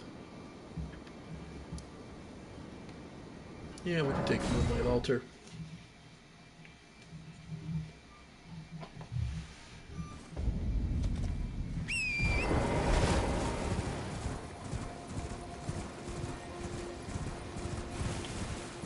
But yeah, this is one of those, they were being cute about, they were trying to get you to pay attention more and plumb the area.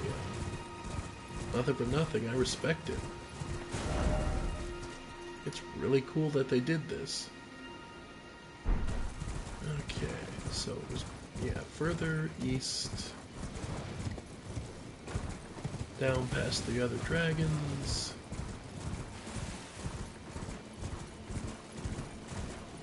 In a little patch of woods. I'll see if I can get him to be on screen, because he's pretty high up.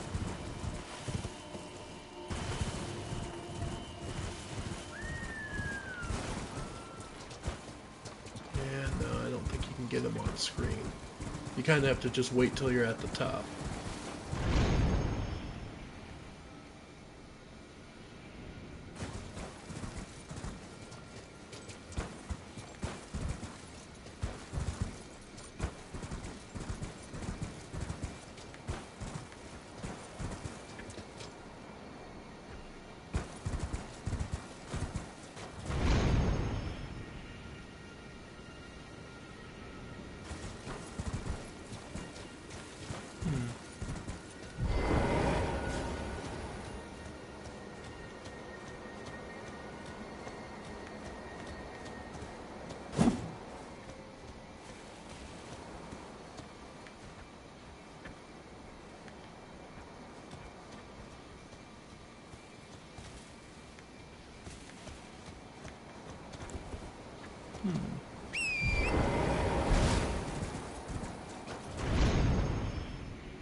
It's just kind of tricky because it basically you run through him on the... It's just finding which angle you have to go, and it's just a rough time to tell.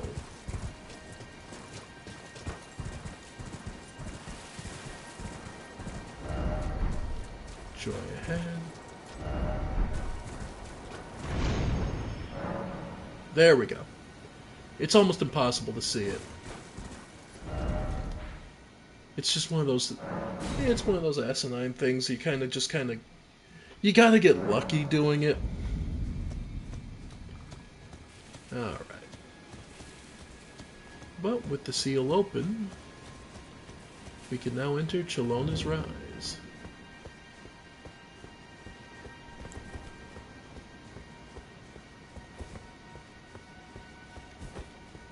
A place that study took place. A place where studies and research were undertaken freely, away from outside of Raya Lucaria. We can imagine Chilona's magic was on the study of Frozen, on the snow and the ice, and the effects of the moon.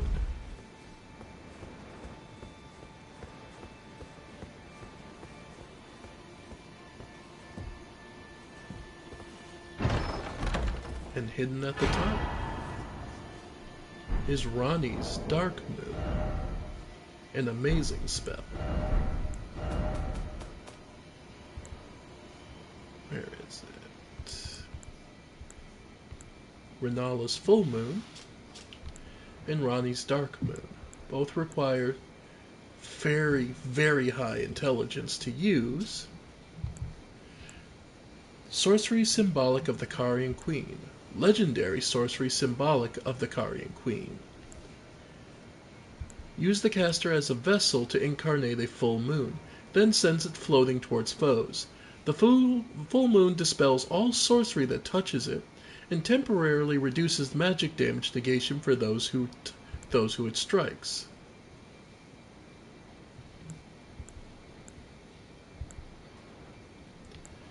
Queen Renala encountered this enchanting moon when she was young, and later it would bewitch the Academy. This moon was encountered by a young Ranni, led by the hand of her mother Renala. What she beheld was cold, dark, and veiled in occult mystery.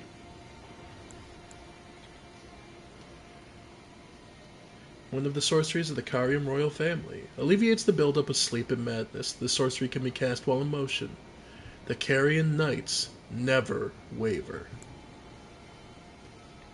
It's true. We may see soldiers of the cuckoo have become entranced, but we never see any of the knights. The knights all have this to counter it, which means the Carians had no fear of those who were of the flame of frenzy, nor of anyone putting them to sleep. The fact that they devised a spell to do both means that those were two common threats to them.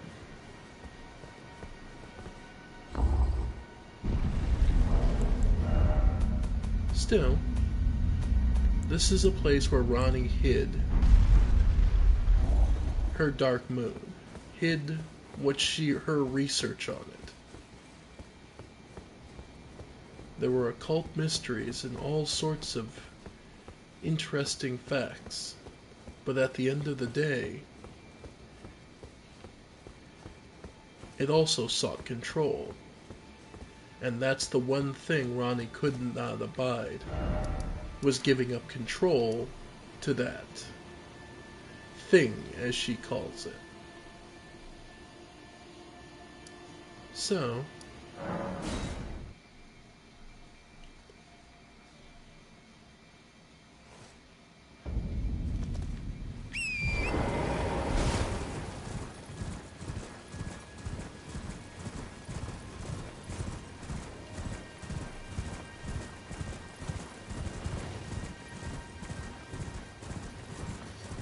let's head where we were, the most obvious place. Wheatstone Dragon Inn. yet again. The one who is protecting Ronda's tower. This time it's not holding back.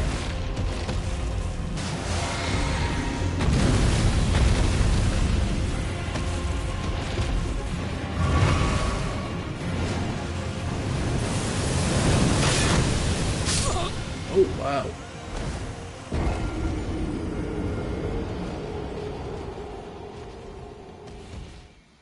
Alright. Have to take it seriously.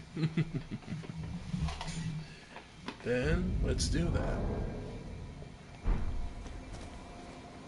Alright. Ashes of War. I'm thinking, let's try Flaming Strike. We could try Poison, but we don't have a high cult. Yeah, let's try Flaming. Let's see if that doesn't burn it a little.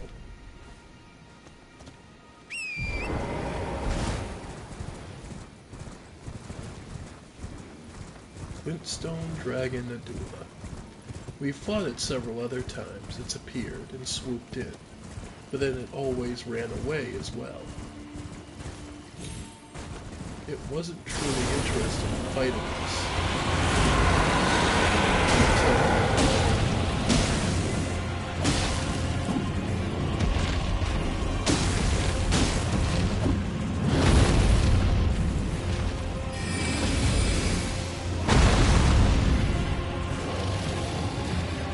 Might as well let him stand in it and melt.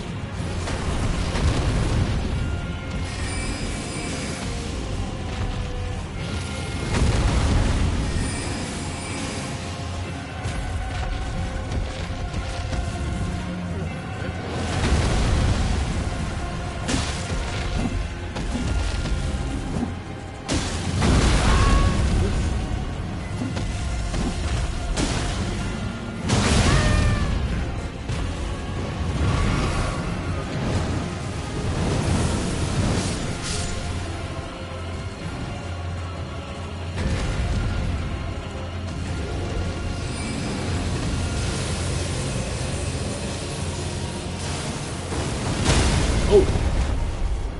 Okay, let's go over that.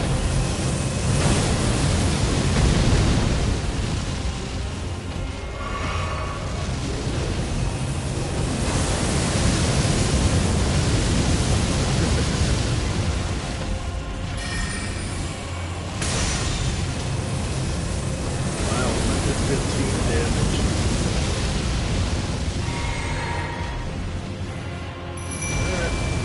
Second copy up.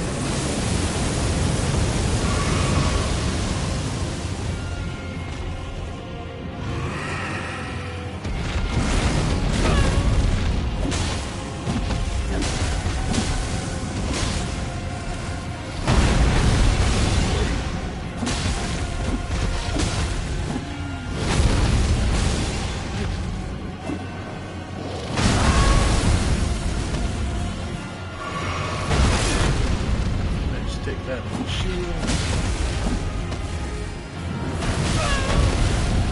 That was pretty good.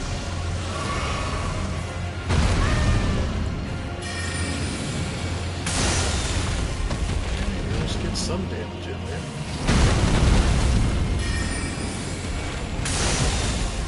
I love though that he's taken over by so much glintstone.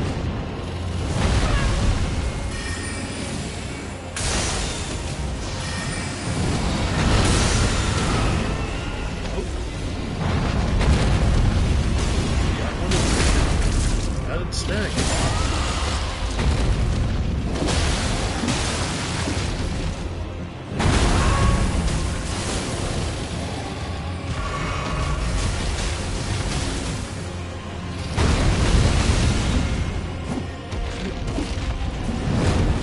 Here it comes. Fire breath. Survived it.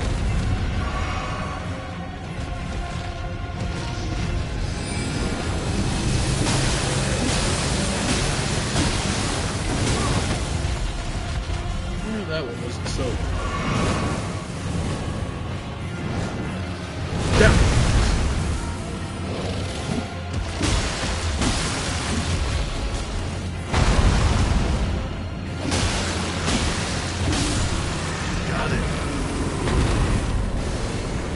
great enemy found.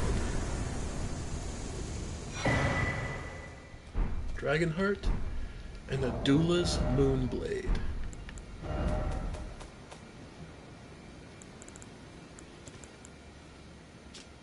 Sorcery of Adula, the Glintstone Dragon.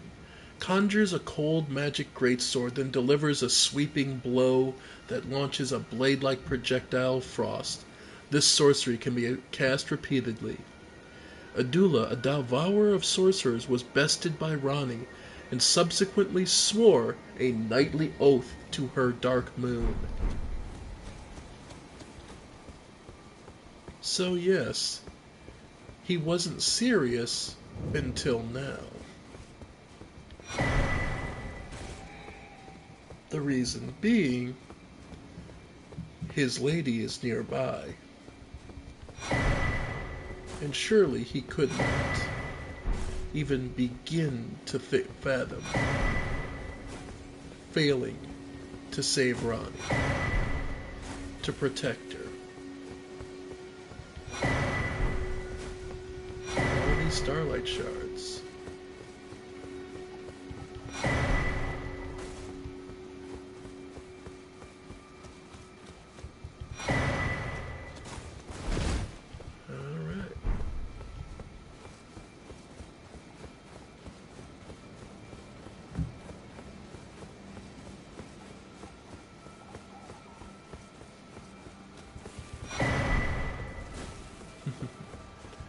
So many stars fall here.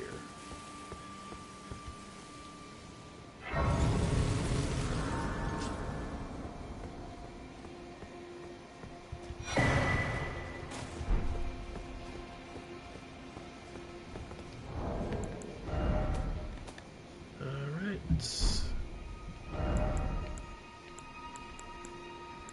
Let's see, it's how much for a level?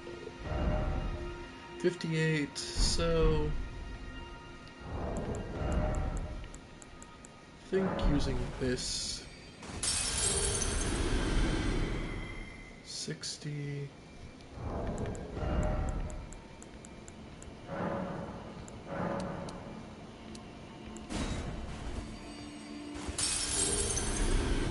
Alright, that should be enough for a couple levels. 25.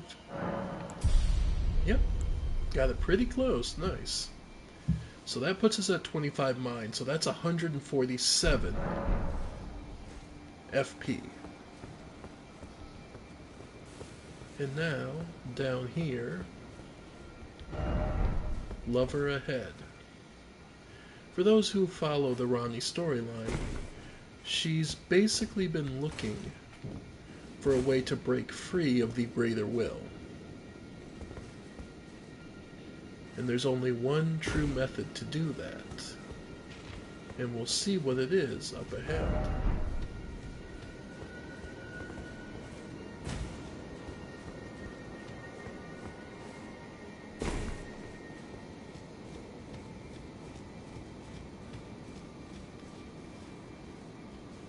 Here we see a two-finger, broken and stabbed, with the mark of the centipede carved into it.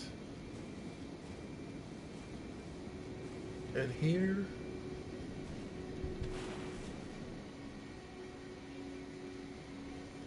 is the truth of Ronnie. Her body is that of a doll. Note that she doesn't have the second face. Ronnie's not partially removed anymore. She's fully assimilated into this body. She couldn't before because the two fingers had a fate still in store for her, even after death. If you put on the ring for her.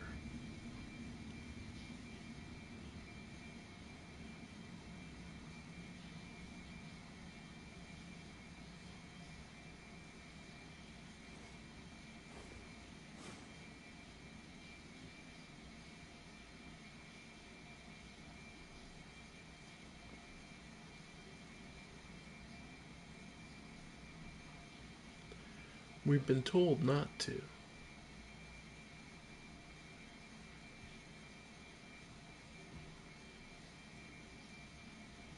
And yet we continued and persisted for Lady Ronnie.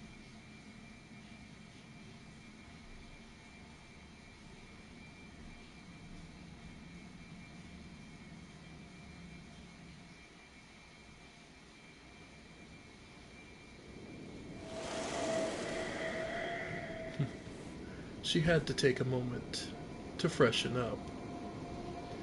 It's an appointed time, after all. So it was thee who would become my lord. Perhaps I needn't have warned thee. I am pleased, however. Thou art a fitting choice. I go now to the night sky. It is there I shall find mine order. I bid thee travel the path of the Lord, and once all is done, we shall see each other once more.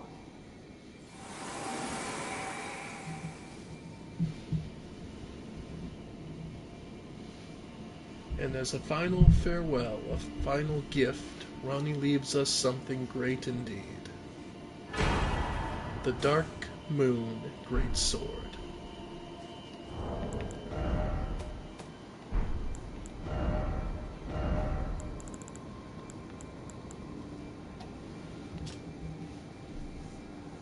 A moon greatsword bestowed by a Carian queen upon her spouse to honor long-standing tradition. One of the legendary armaments. Ronnie's sigil is a full moon, cold and leaden, and this sword is but a beam of its light. Hi, Jessica. So, we can't currently wield it one-handed. However, two-handed we can. It is quite a piece. Now, as far as it goes, understanding what just happened, Ronnie used the blade we gave her, the Finger Slayer blade, and carved the same sigil she carved into herself into it, killing it, the Rune of Death. What's interesting is, remember, Ronnie only died in the body, and the finger would all do the same.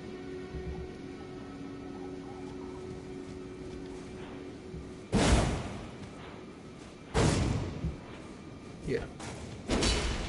So, but you required that specific weapon, a specific rune to use it. And as far as Ronnie's weapon here, you can charge it up, unleash wave after wave. Does cold build up? It is a really good weapon, but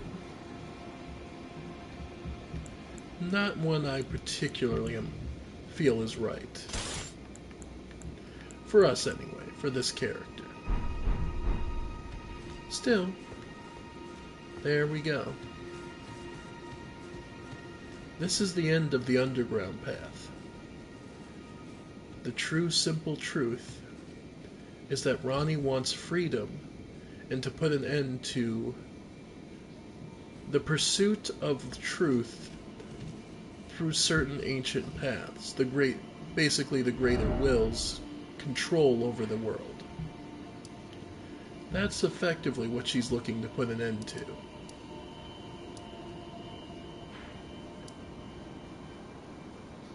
But make no mistake, it's not a path that could be walked simply. It required betrayal after betrayal. She betrayed Godwin by having him killed, but then also killing herself so he would only die in soul but not in body. The ringleader's Evergoal. That's where you'll find the leader of the Black Knife assassins. Ronnie betrayed her. trapping her in the jail and causing her followers to be spread across the land.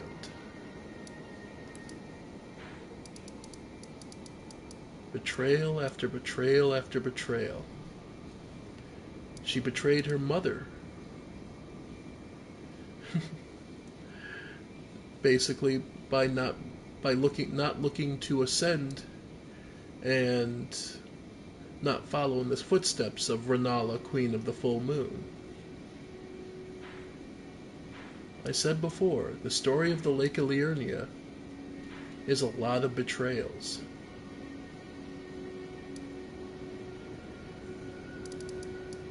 Betrayal after betrayal after betrayal. Unfortunate, but also necessary on many levels.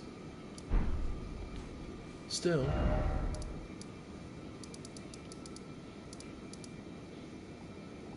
we now have access to 2 other regions to explore. The Lake of Rot we still haven't fully explored. Noxtella we haven't gone the whole way through, I don't believe. Nor the Nameless Eternal City. There is so much to see there. But we can take our times with that. For now, I think we've pushed it off far enough. We played through the underground and above ground. We've seen most of the lands between.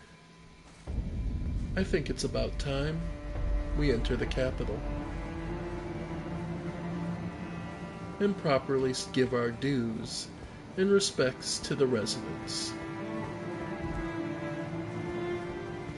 Though make no mistake, there are many truths to be found in this city. Some of which you're ready for, and some of which you aren't.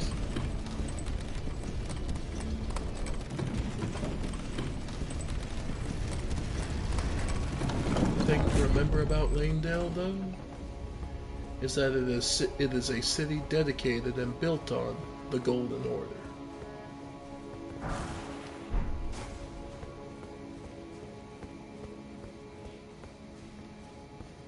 So remember that as we move forward.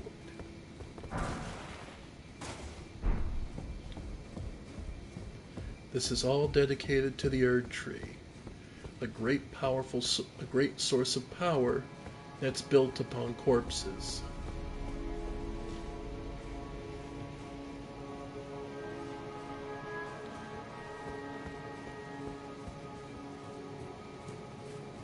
Though it's all fallen apart. After all,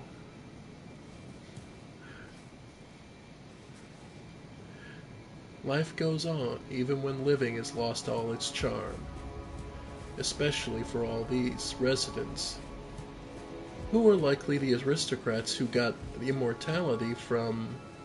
Well, no, most of these are commoners we've seen so far, but a good amount of them would be aristocrats who gather immortality.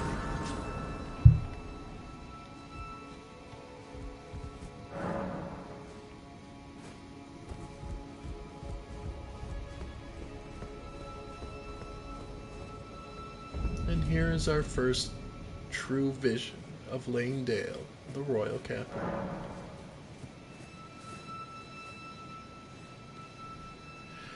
There's so much to pick apart. Where to begin? I suppose let's start with the obvious. The attack of a dragon is the only time the walls of Lanedale were pierced. Its bolt. That is a weapon that dragons wield, and it's still there. The dragon itself, petrified, left stoned and dead. But where is it looking? What was its last sight? The Erd Tree itself.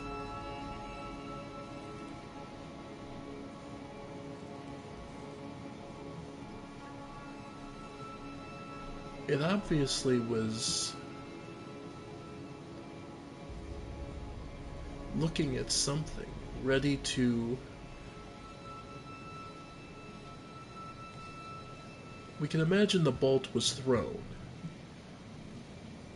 Then it came crashing in, till something reached down, and it simply died in that position.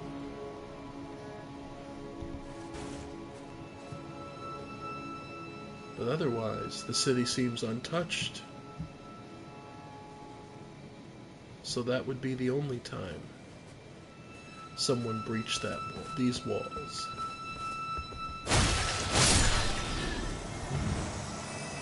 Leaving time for these hornblowers to perfect their craft.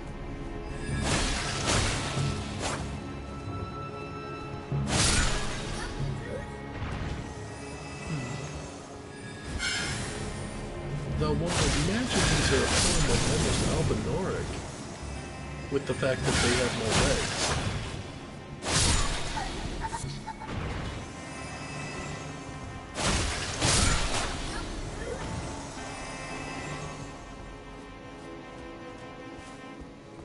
One would think, anyway.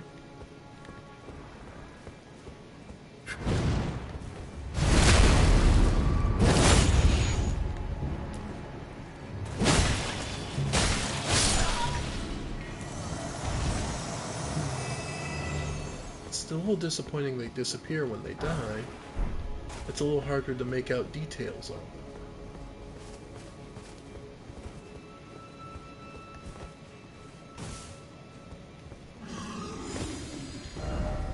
Try left. Especially if you don't want to deal with what seems to be quite a devastating attack. But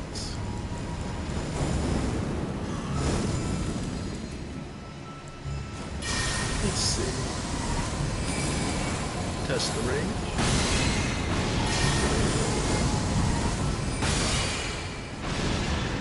There we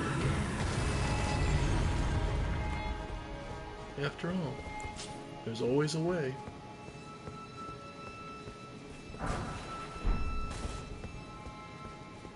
And it is just basically a shortcut.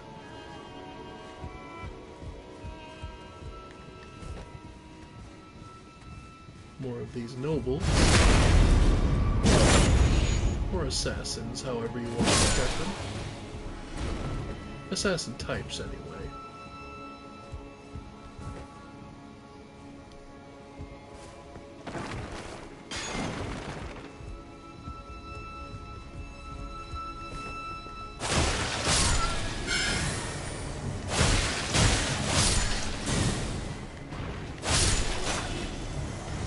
Whatever these creatures are, though, they're clearly not truly human. I'd be curious to see what they look like under all this wrapping.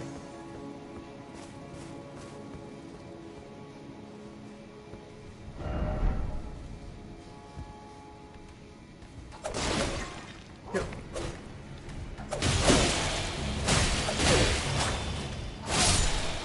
There we go. Red branch shortbow.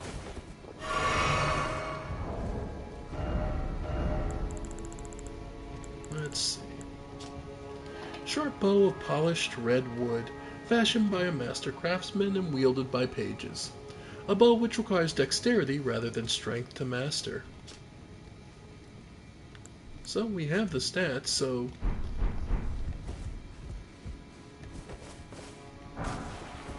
Smithing stone 4. And yeah, this was just a back way to get around that one goal. Like I said, it's nothing but a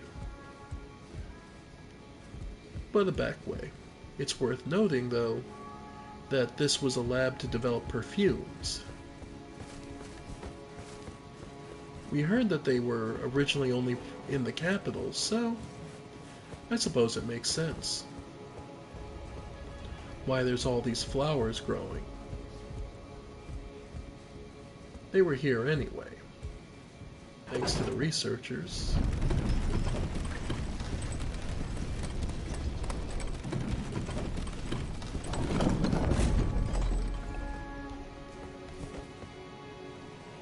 And yes, some of these guys are alive, but they're commoners. They just want to be left alone. And more of the depraved perfumers, but the capital versions. They're far more aggressive and less... They dance around less, I suppose is the best way to put it. Preserving bonuses. As far as the perfumer armor...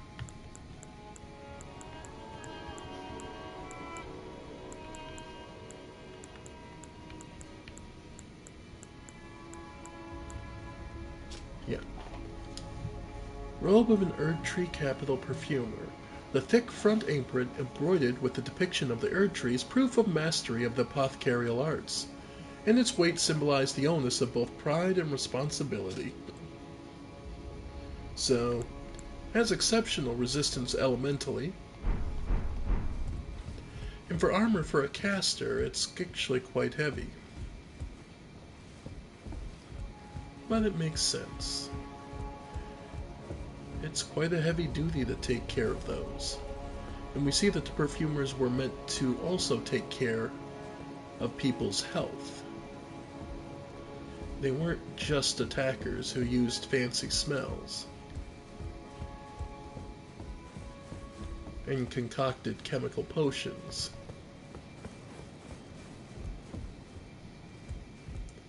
And yeah, just showing that, yeah, that's a way down.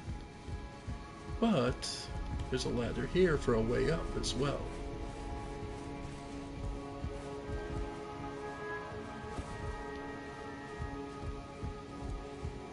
And that can lead you out onto the roofs.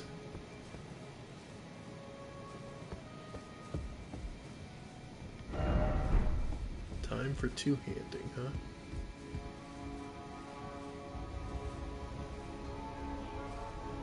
This is one of the rooms where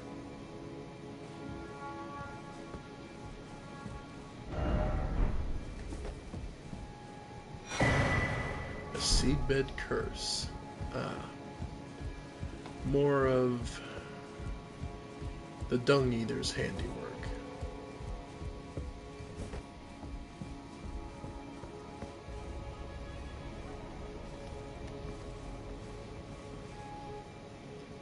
You can see here that they're actively, seemingly trying to treat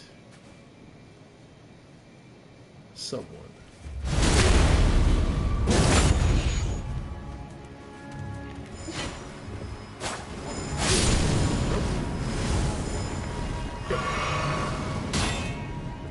Yeah.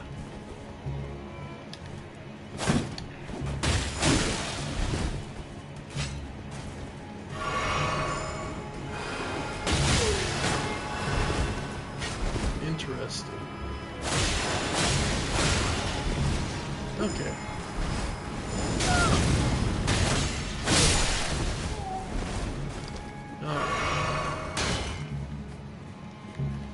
And it's clear that, okay. So they mostly are here to, and the commoners will help. After all, we're just attacking the doctor that's trying to help them.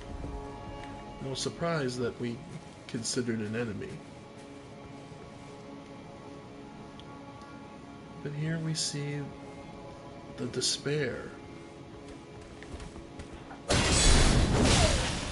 Gripping these people.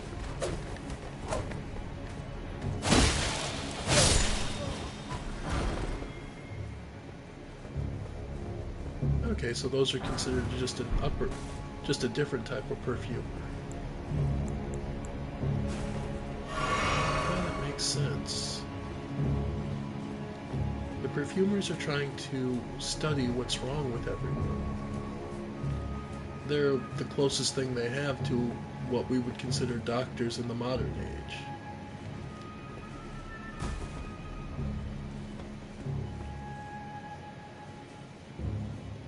And what they're trying to fight against is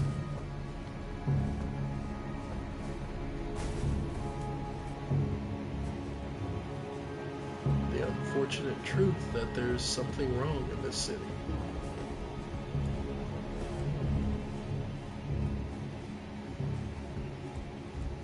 people are killed and are dying.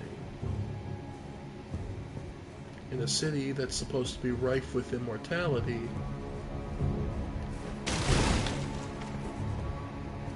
that's a problem.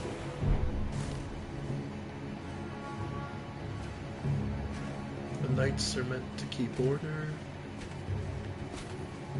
but all they can do is patrol the streets, try to figure out what is going wrong.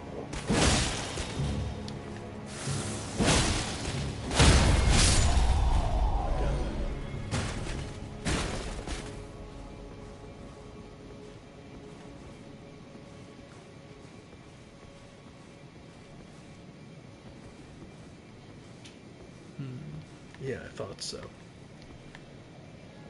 Yeah, I was gonna say, the knight ain't gonna be the issue. There's somebody waiting.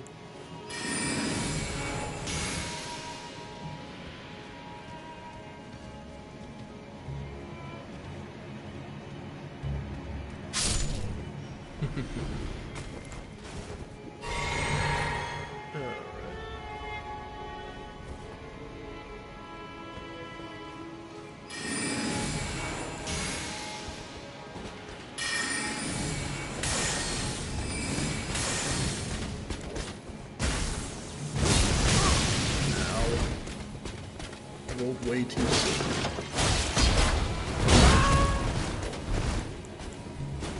Okay.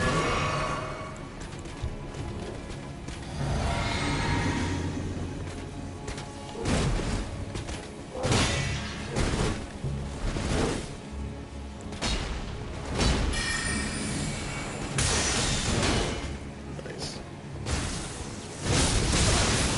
I got caught.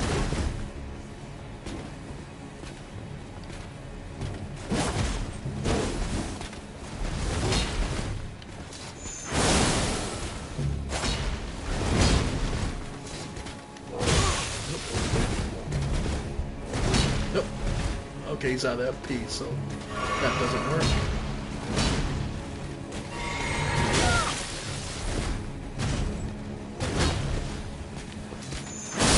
There we go.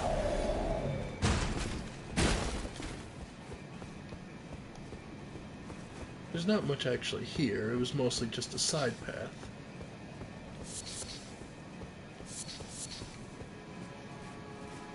But it's worth noting here, he was looking at a door that is sealed off with corpse wax, which should tell you a lot. Corpse wax is hard, solidified so much that it's used on the golems. It's tough enough to stand up to being used as a weapon to bludgeon, beat, slash, or kill.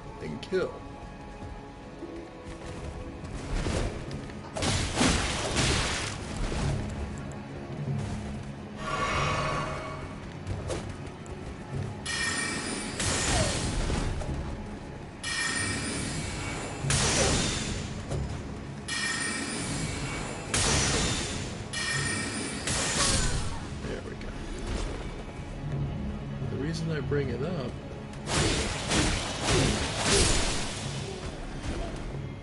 is because that means that building would be all but impossible to access.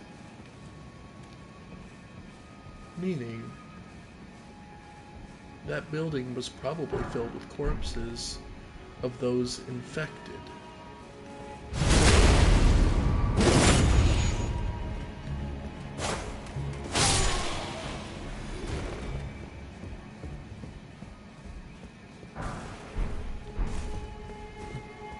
They were trying to see if warming stones would help. And I can imagine they didn't.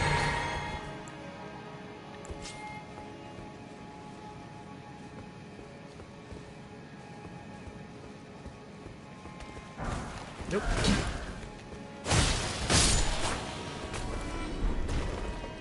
Shouldn't announce your attack, buddy, just saying.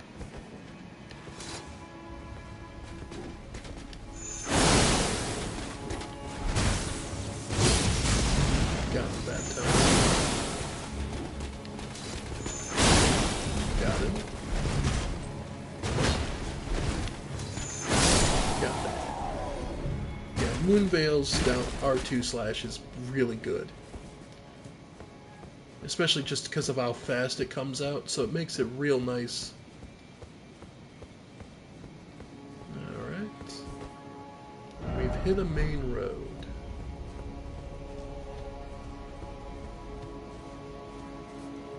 That leads down. I believe this leads up. Of course, one of the Erd Tree's avatars. We're close enough they can just spawn in.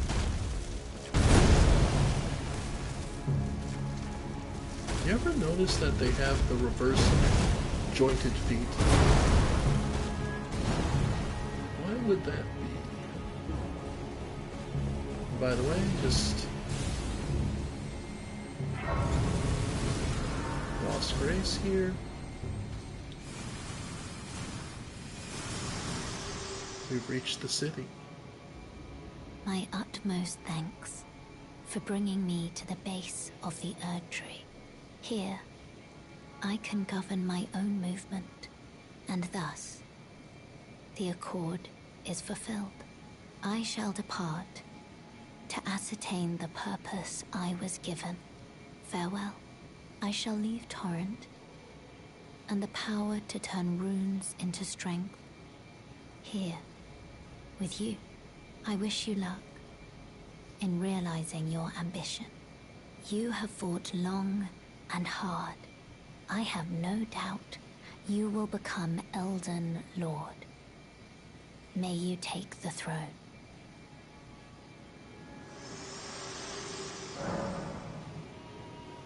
Indeed. So now we no longer need her to level up. But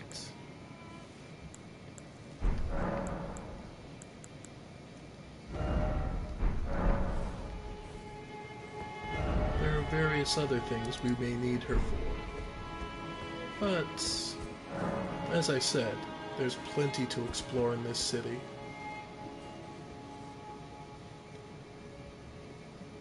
However,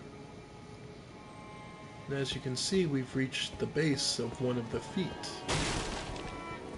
where one of his wings rested. This great dragon.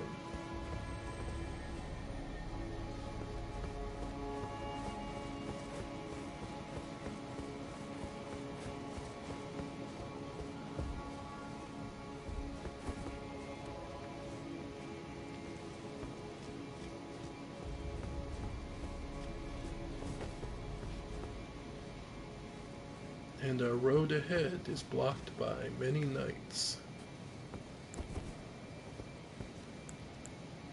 Let's try and pull them one by one, possibly.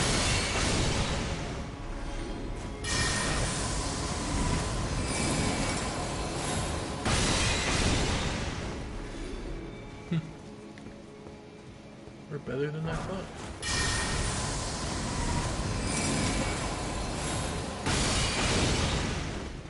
Nice.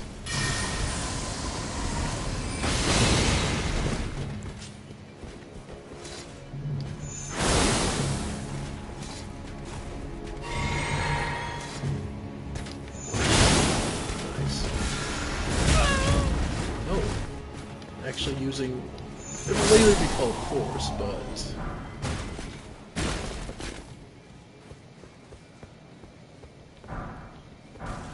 a burst miracle.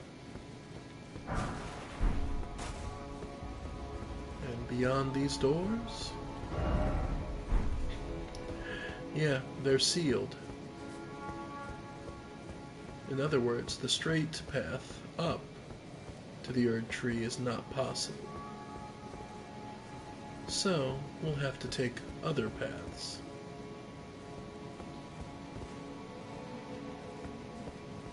There's some soldiers there. And what about up here? More soldiers patrolling. This is obviously a more noble area.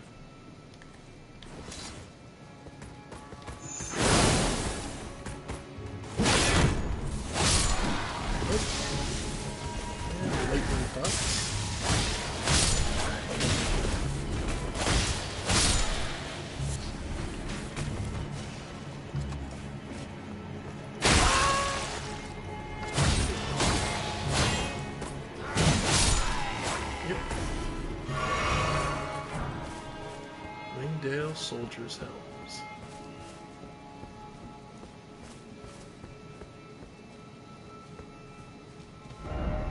Beast ahead.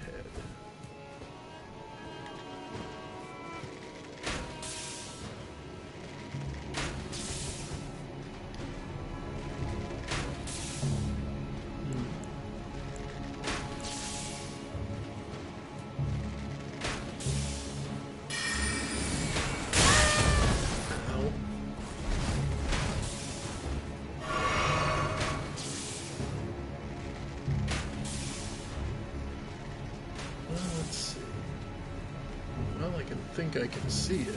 Yep. One of the big beasts over here. The lion-like ones. Alright, with a perfumer as backup.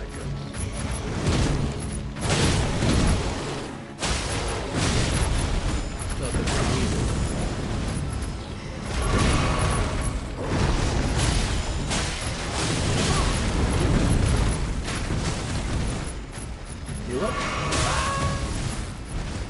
Great bow hurts like hell.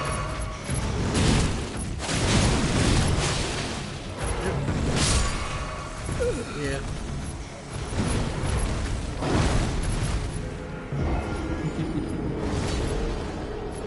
I'm not overly worried about dying in this area because it's going to happen a lot. There's a lot of enemies here.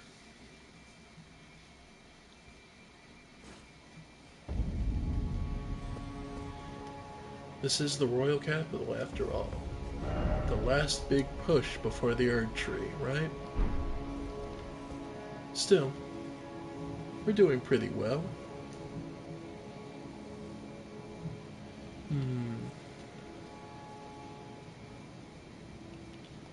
Just trying to think. Where in the capital should we really be aiming for? Pushing straight ahead or taking the scenic route, so to speak?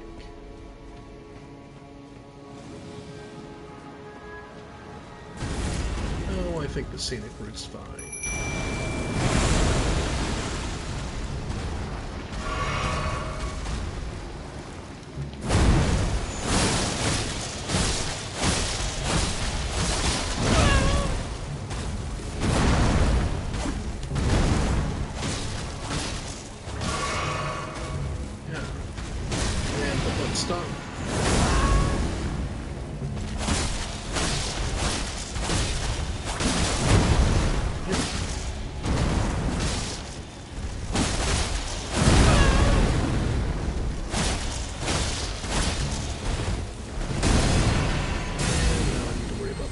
Because there's not much room to dodge around this area, so there are, however, more items to take from it.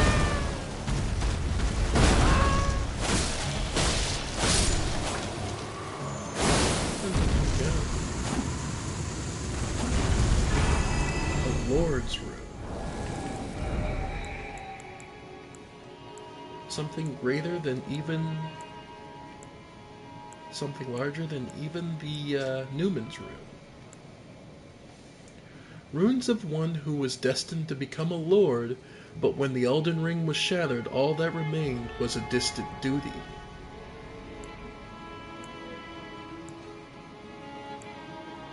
So it's interesting to see how they grow.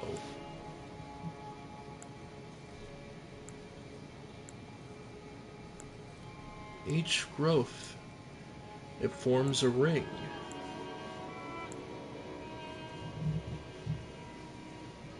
So, almost as if what it greatly reminds me of most is a fertilized egg.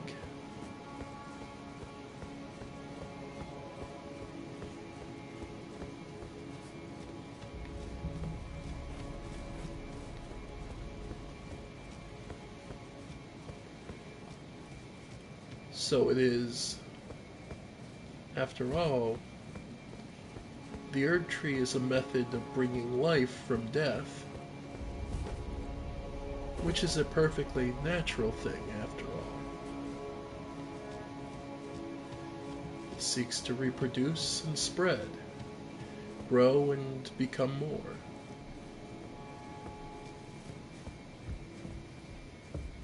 One such prime example of that is the seeking of offspring and the creating of them.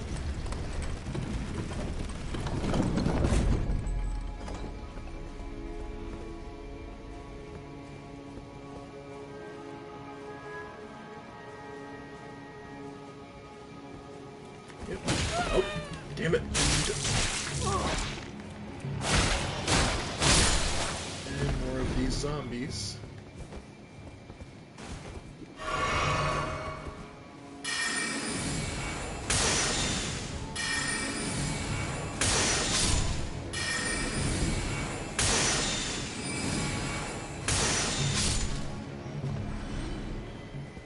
Simply put,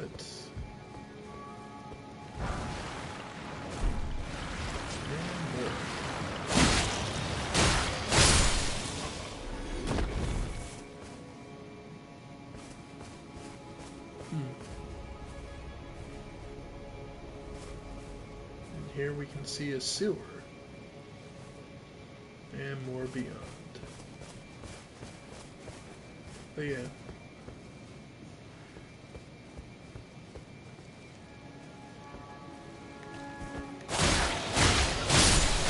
Again, these buildings were sealed up with corpse wax, meaning these were not meant to be opened ever again. Which means they've completely dismissed the idea of helping these people, instead wanting to leave them trapped and out of the way.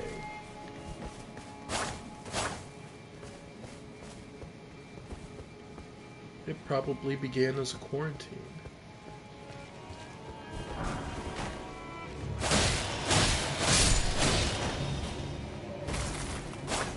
But as this game would show, what it was about was containing those who live in death, those outside of the Golden control.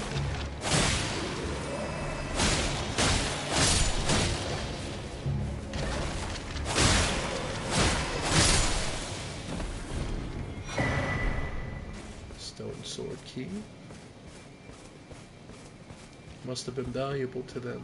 They clung on to it, even in death.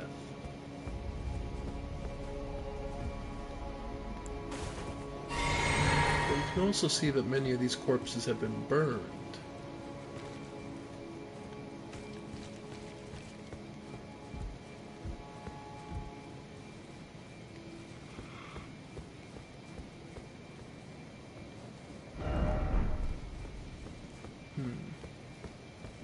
Oh, there's one. Oh, there we go.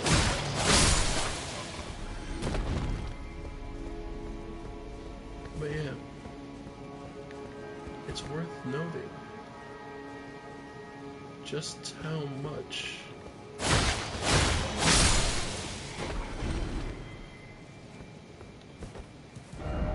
be wary of ill-omened creature. That rumbling erosion should tell you exactly what it is. Another one of these. At least it's not covered in scarlet wax.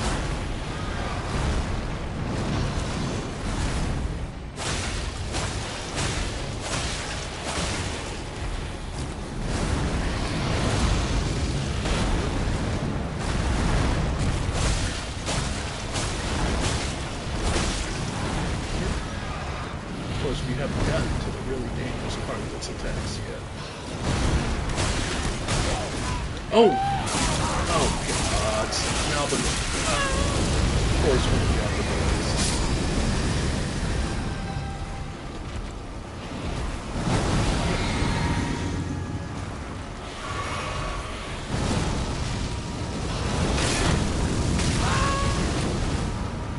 Of course I couldn't get past its head in time.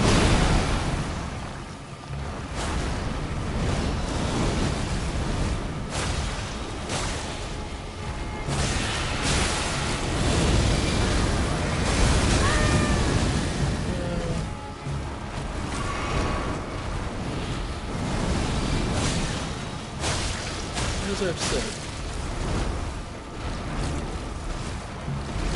these are basically tumors writ large of the earth. Effectively what they are is what the Erd Tree couldn't digest. The massive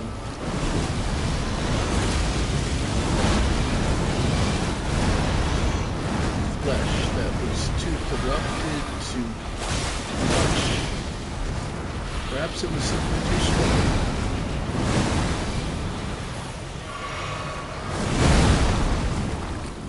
Could be 100%.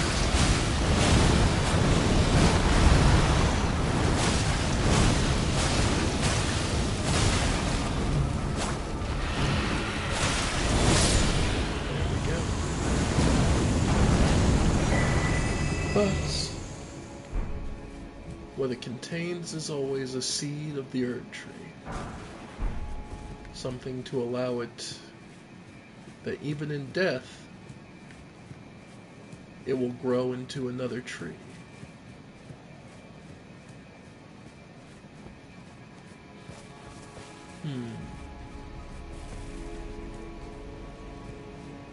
Which does lead me to my crackpot theory. That the theory in my mind is that as far as the endings go, which ending is canon, I actually believe several of them are. I won't say all, but I will believe that several of them are entirely possible to happen simultaneously.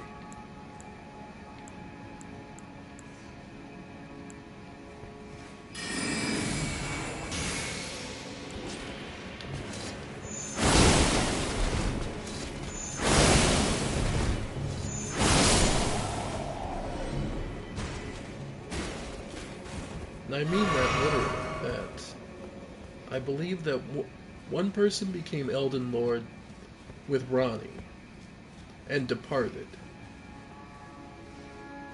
Their departure left a power vacuum.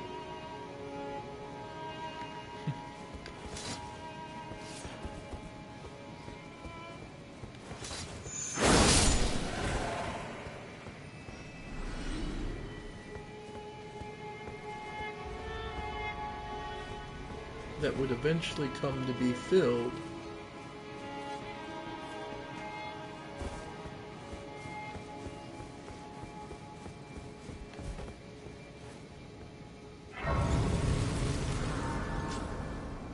by a different Elden Lord. I'm still not sure who else.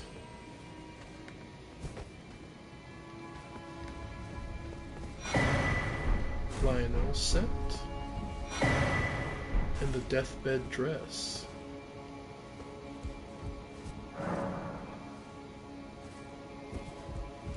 So Lionel was a set of a particular night. Let's take a look.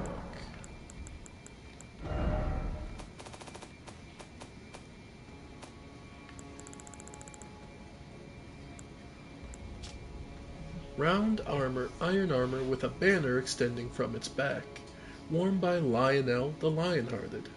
When this chivalrous, dauntless knight met Fia, who had been driven from her home, he declared himself to be her father.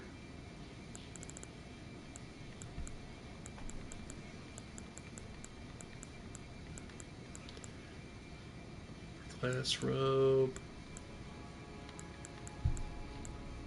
Deathbed maiden. Deathbed dress. Extremely thin and sheer white dress worn by the deathbed companion as she embraces the dead. Slowly replenishes the HP of nearby allies, but not that of the wearer. The touch of the fabric is exceedingly soft, so as not to harm even the most withered corpse, while sharing her warmth. So it heals everyone but the wearer. Interesting.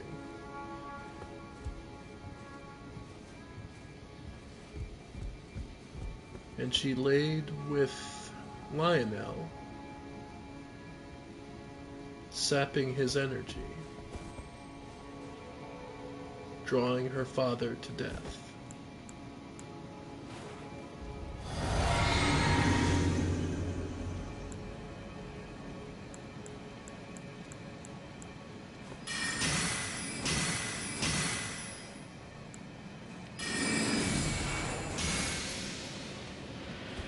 Alright.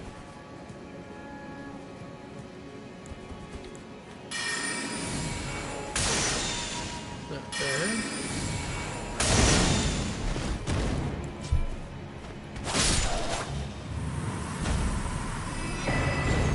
Omen's Smirk Mask. You can imagine. Where is it? There it is.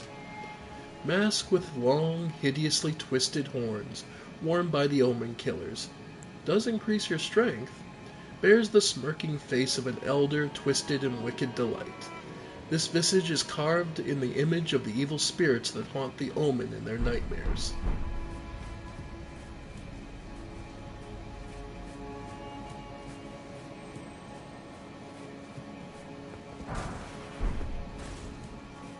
So that tells you the Omen Killers were enforcers for the Golden Order, because omens were viewed as a symbol of ill will and basically everything that could go wrong. So what did they... So no comment was raised when Godfrey and Marika generated twins who were both omens.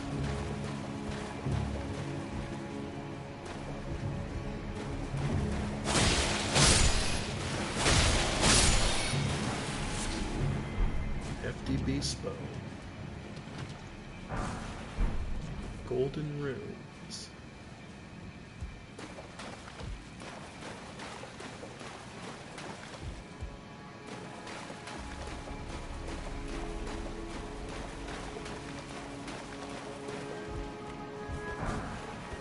And the Hood of the Guilty.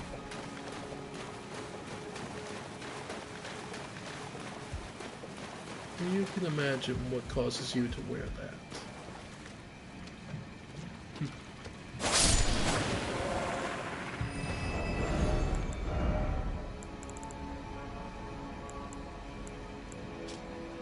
Coarse hood of olive browns, the garb of those accused of lesser crimes indicated by the collar of sharpened branches. So it's uncomfortable, but it's made to be difficult, but not torture you.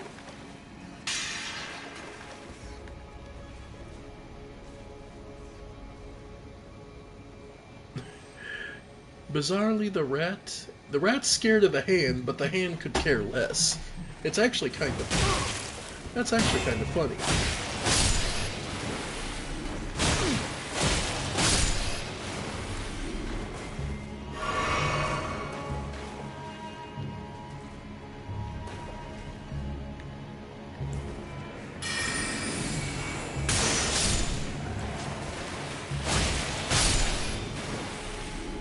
Yeah. But yeah, plenty of... And there's plenty of these hands around to try and ambush you. So just be on the lookout.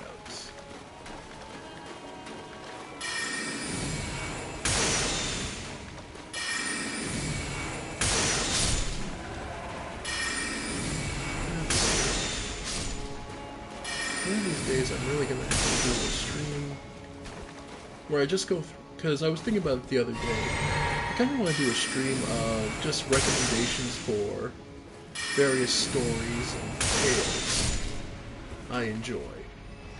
Because as much as I love ranting about the story of this game, there's actually a lot of other stories I'd love to bring to people and bring people's attention to share. because there's a lot of interesting things. What I tend to live for myself is tales, myths, and legends. Big hand. Not the biggest hand, but big hand.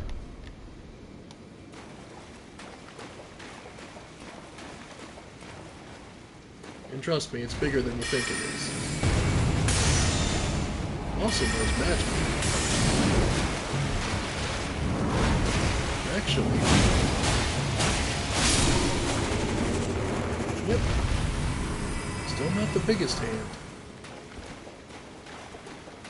It's bigger, but not the biggest. Trust me, when we see the biggest hand, you'll know. Because you're going to ask yourself, what the hell did it come from?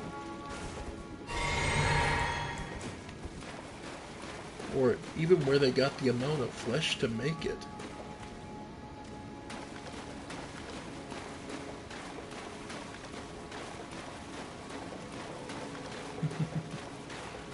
If you've not seen it, its biggest hand is probably one of the funniest ones.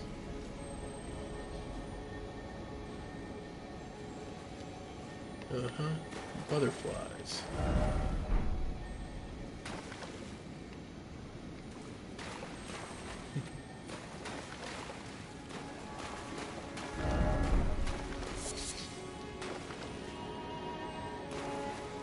And an item I can't get to from here. But, that's why. 2 albinards. Nothing we haven't encountered before.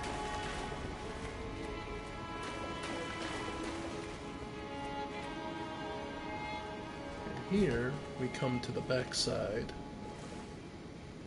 of one of these goals.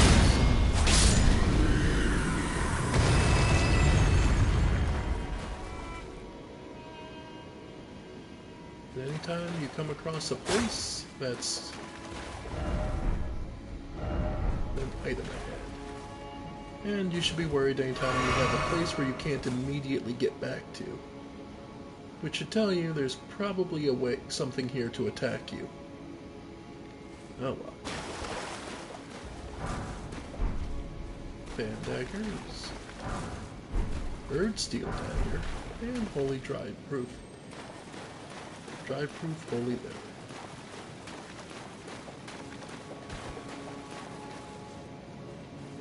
With an Erd steel dagger. Pretty much what it sounds like. An Erd steel dagger with a grass crest engraved upon its blade, carried by the Erd tree royalty for self-defense in times of peace. Though forged to a high standard, the weapon is difficult to wield. Attack power also scales with faith. So we don't have anywhere near the faith to wield it, but we're smart enough to be able to handle our own. Still, after climbing through the tunnels, we come up surprisingly close to where I died before. Simply another route to where we want to be.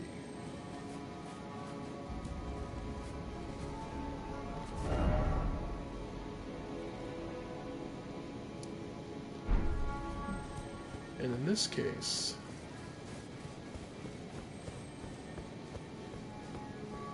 something we can climb over and climb up are the wings of this dragon.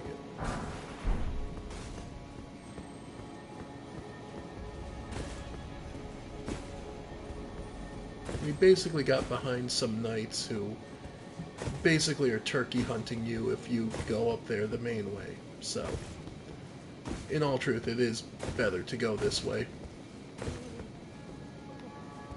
It's pretty much just a turkey shoot on you if you take the front path. Because that's literally the downstairs from where the that bonfire is in the city. Best to take this route.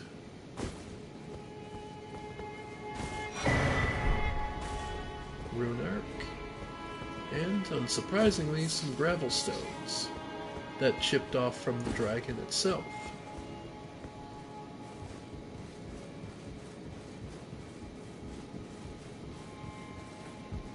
And here, yep, yet another knight.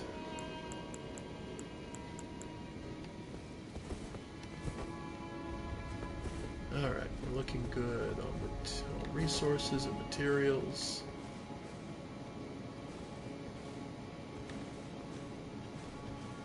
Alright.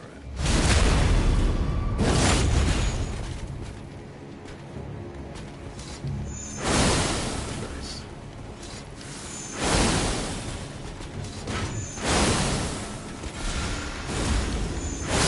Got it. More gravel stone, which is basically just chunks of the dragon's flesh. Yep. Sorry, buddy. Golden Rune 11.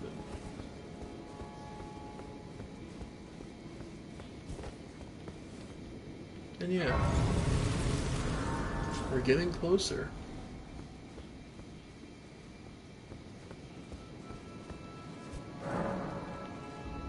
Summoning pool is now functional.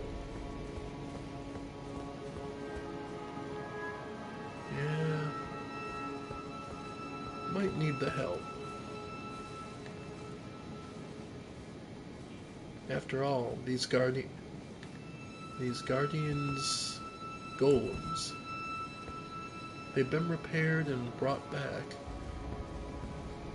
So they obviously were guardians before, but they had to be fixed after a major attack.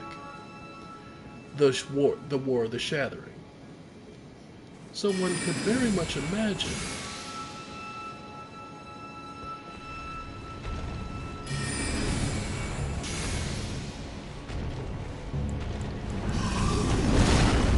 that in the war,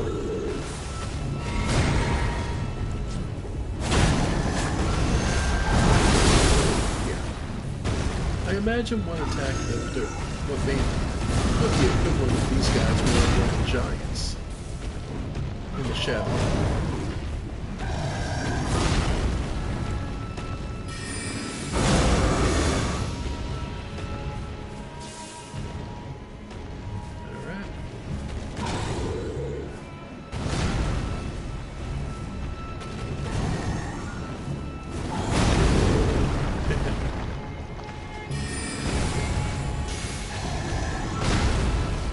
Oh, he got up here.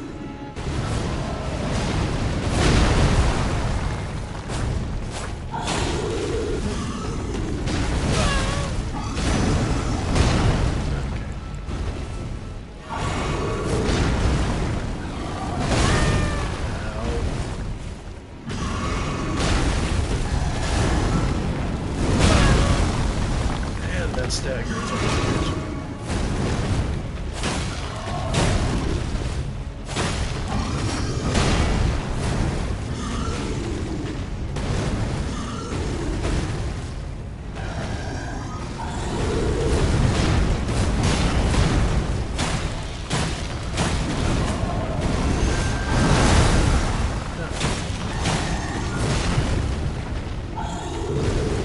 But yeah.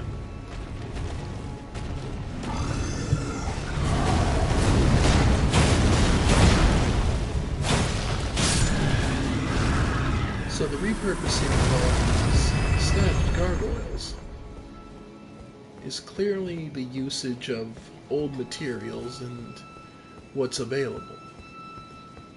Corpse wax and the ample number of corpses left behind in the wake of the war.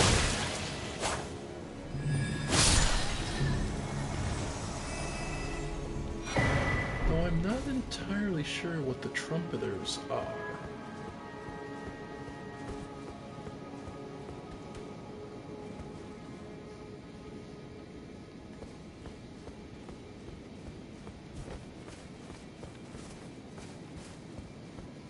Like, I sincerely am not sure what part in the story they play and why they're here.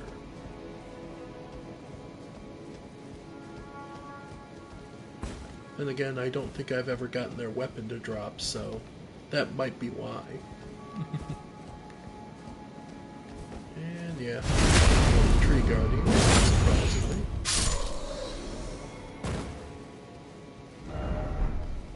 Be wary of boss.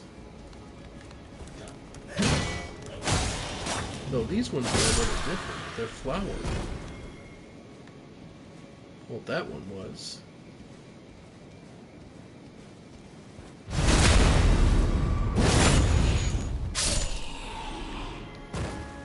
Yeah, that one's flowering.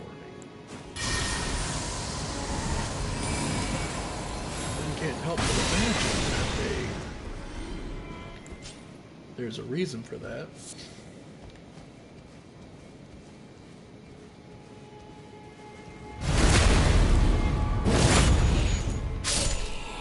Is it the proximity? They've simply just been trees longer and they just built up that? I have to wonder. Alright, pardon me for a moment, folks. Let's take a quick rest. I gotta use the bathroom. I'll be right back, though.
Alright. Sorry about that.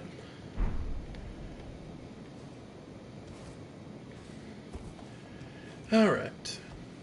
So let's continue on our journey up the Erd Tree's roots to the tree itself.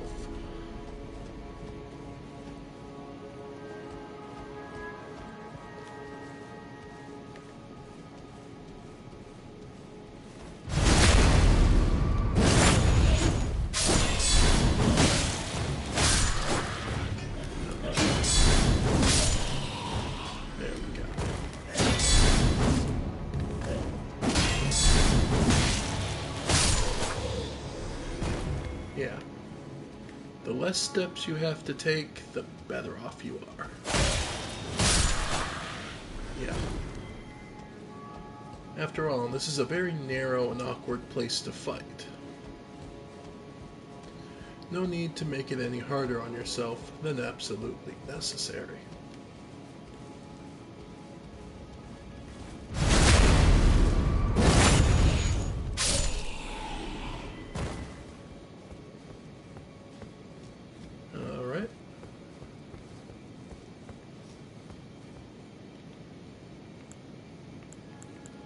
Yay, this'll be fun. Because it's boss time. Okay, there is a stake of Marika, so that at least helps out some. Ah boy, here we go. Godfrey, the first Elden Ring.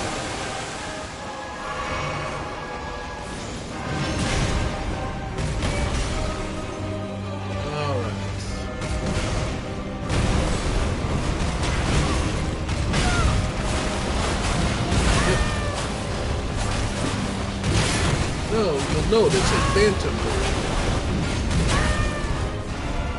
It's clearly not the actual thing, but a remembrance of it.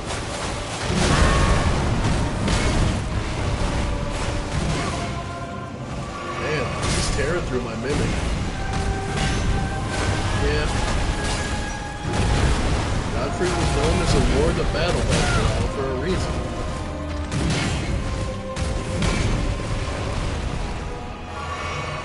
And he is intensely powerful.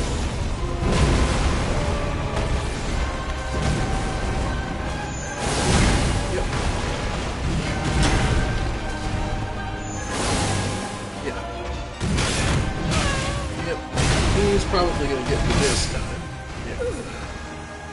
That's fine.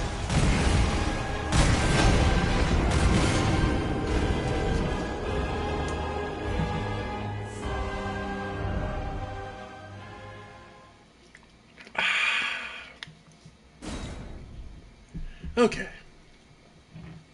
Got a good drink in me. Let's try that again.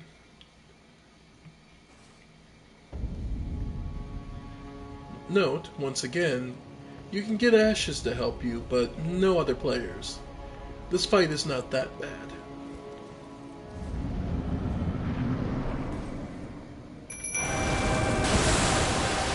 Alright, now I'm back with more HP. Yep.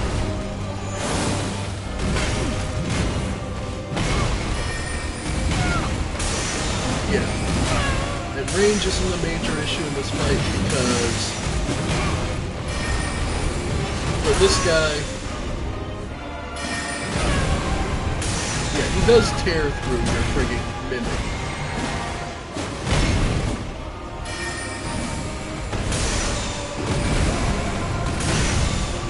Does a good amount of damage.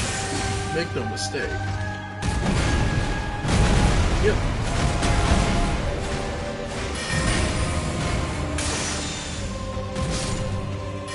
Alright. And that's the last one of those, so now... Yep. Alright. And good. Yeah. Got a talisman pouch.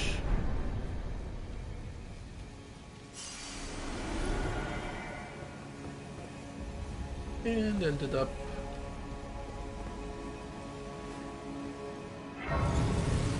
lost grace recovered.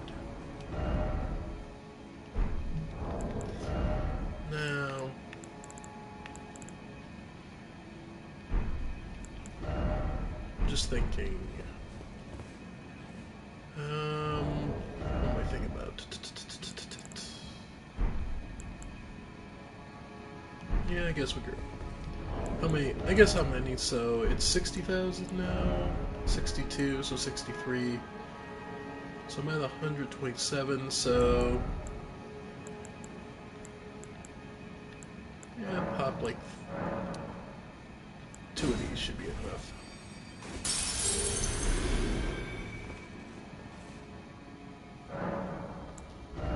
Alright.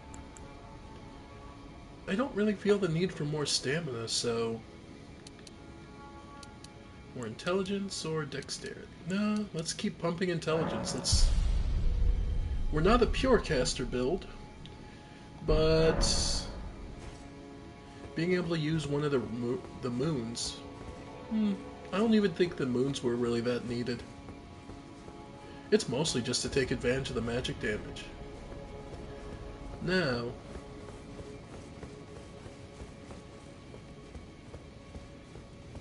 There are 2 ways to go. Actually, several, but we'll keep focused on these 2. First, there's here, which leads you back to the lower main road.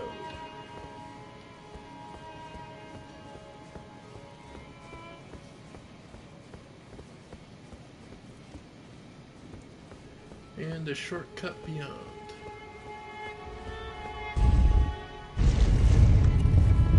Because down here,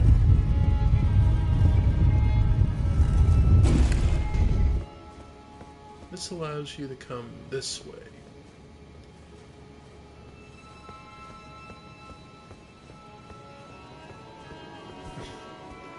And the famous statue, regression alone reveals secrets.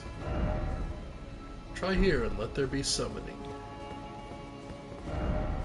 Trap ahead. Cute.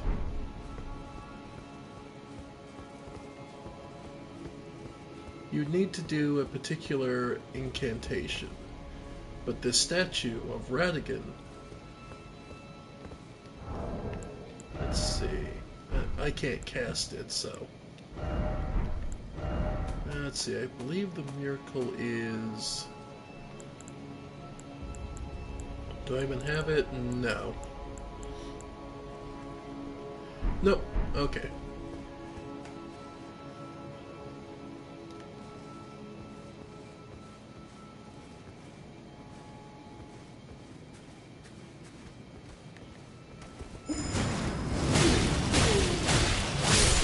Nice.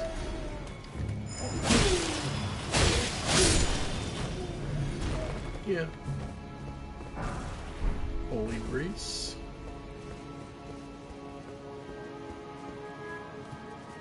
And this is along the main roads. Some golden foot beast runs away.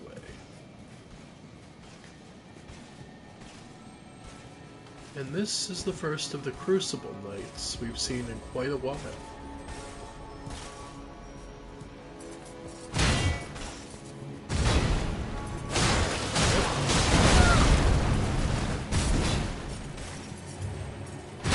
Oh, wow. Oh, well. I'm not that bothered about it. I just wanted to show that off.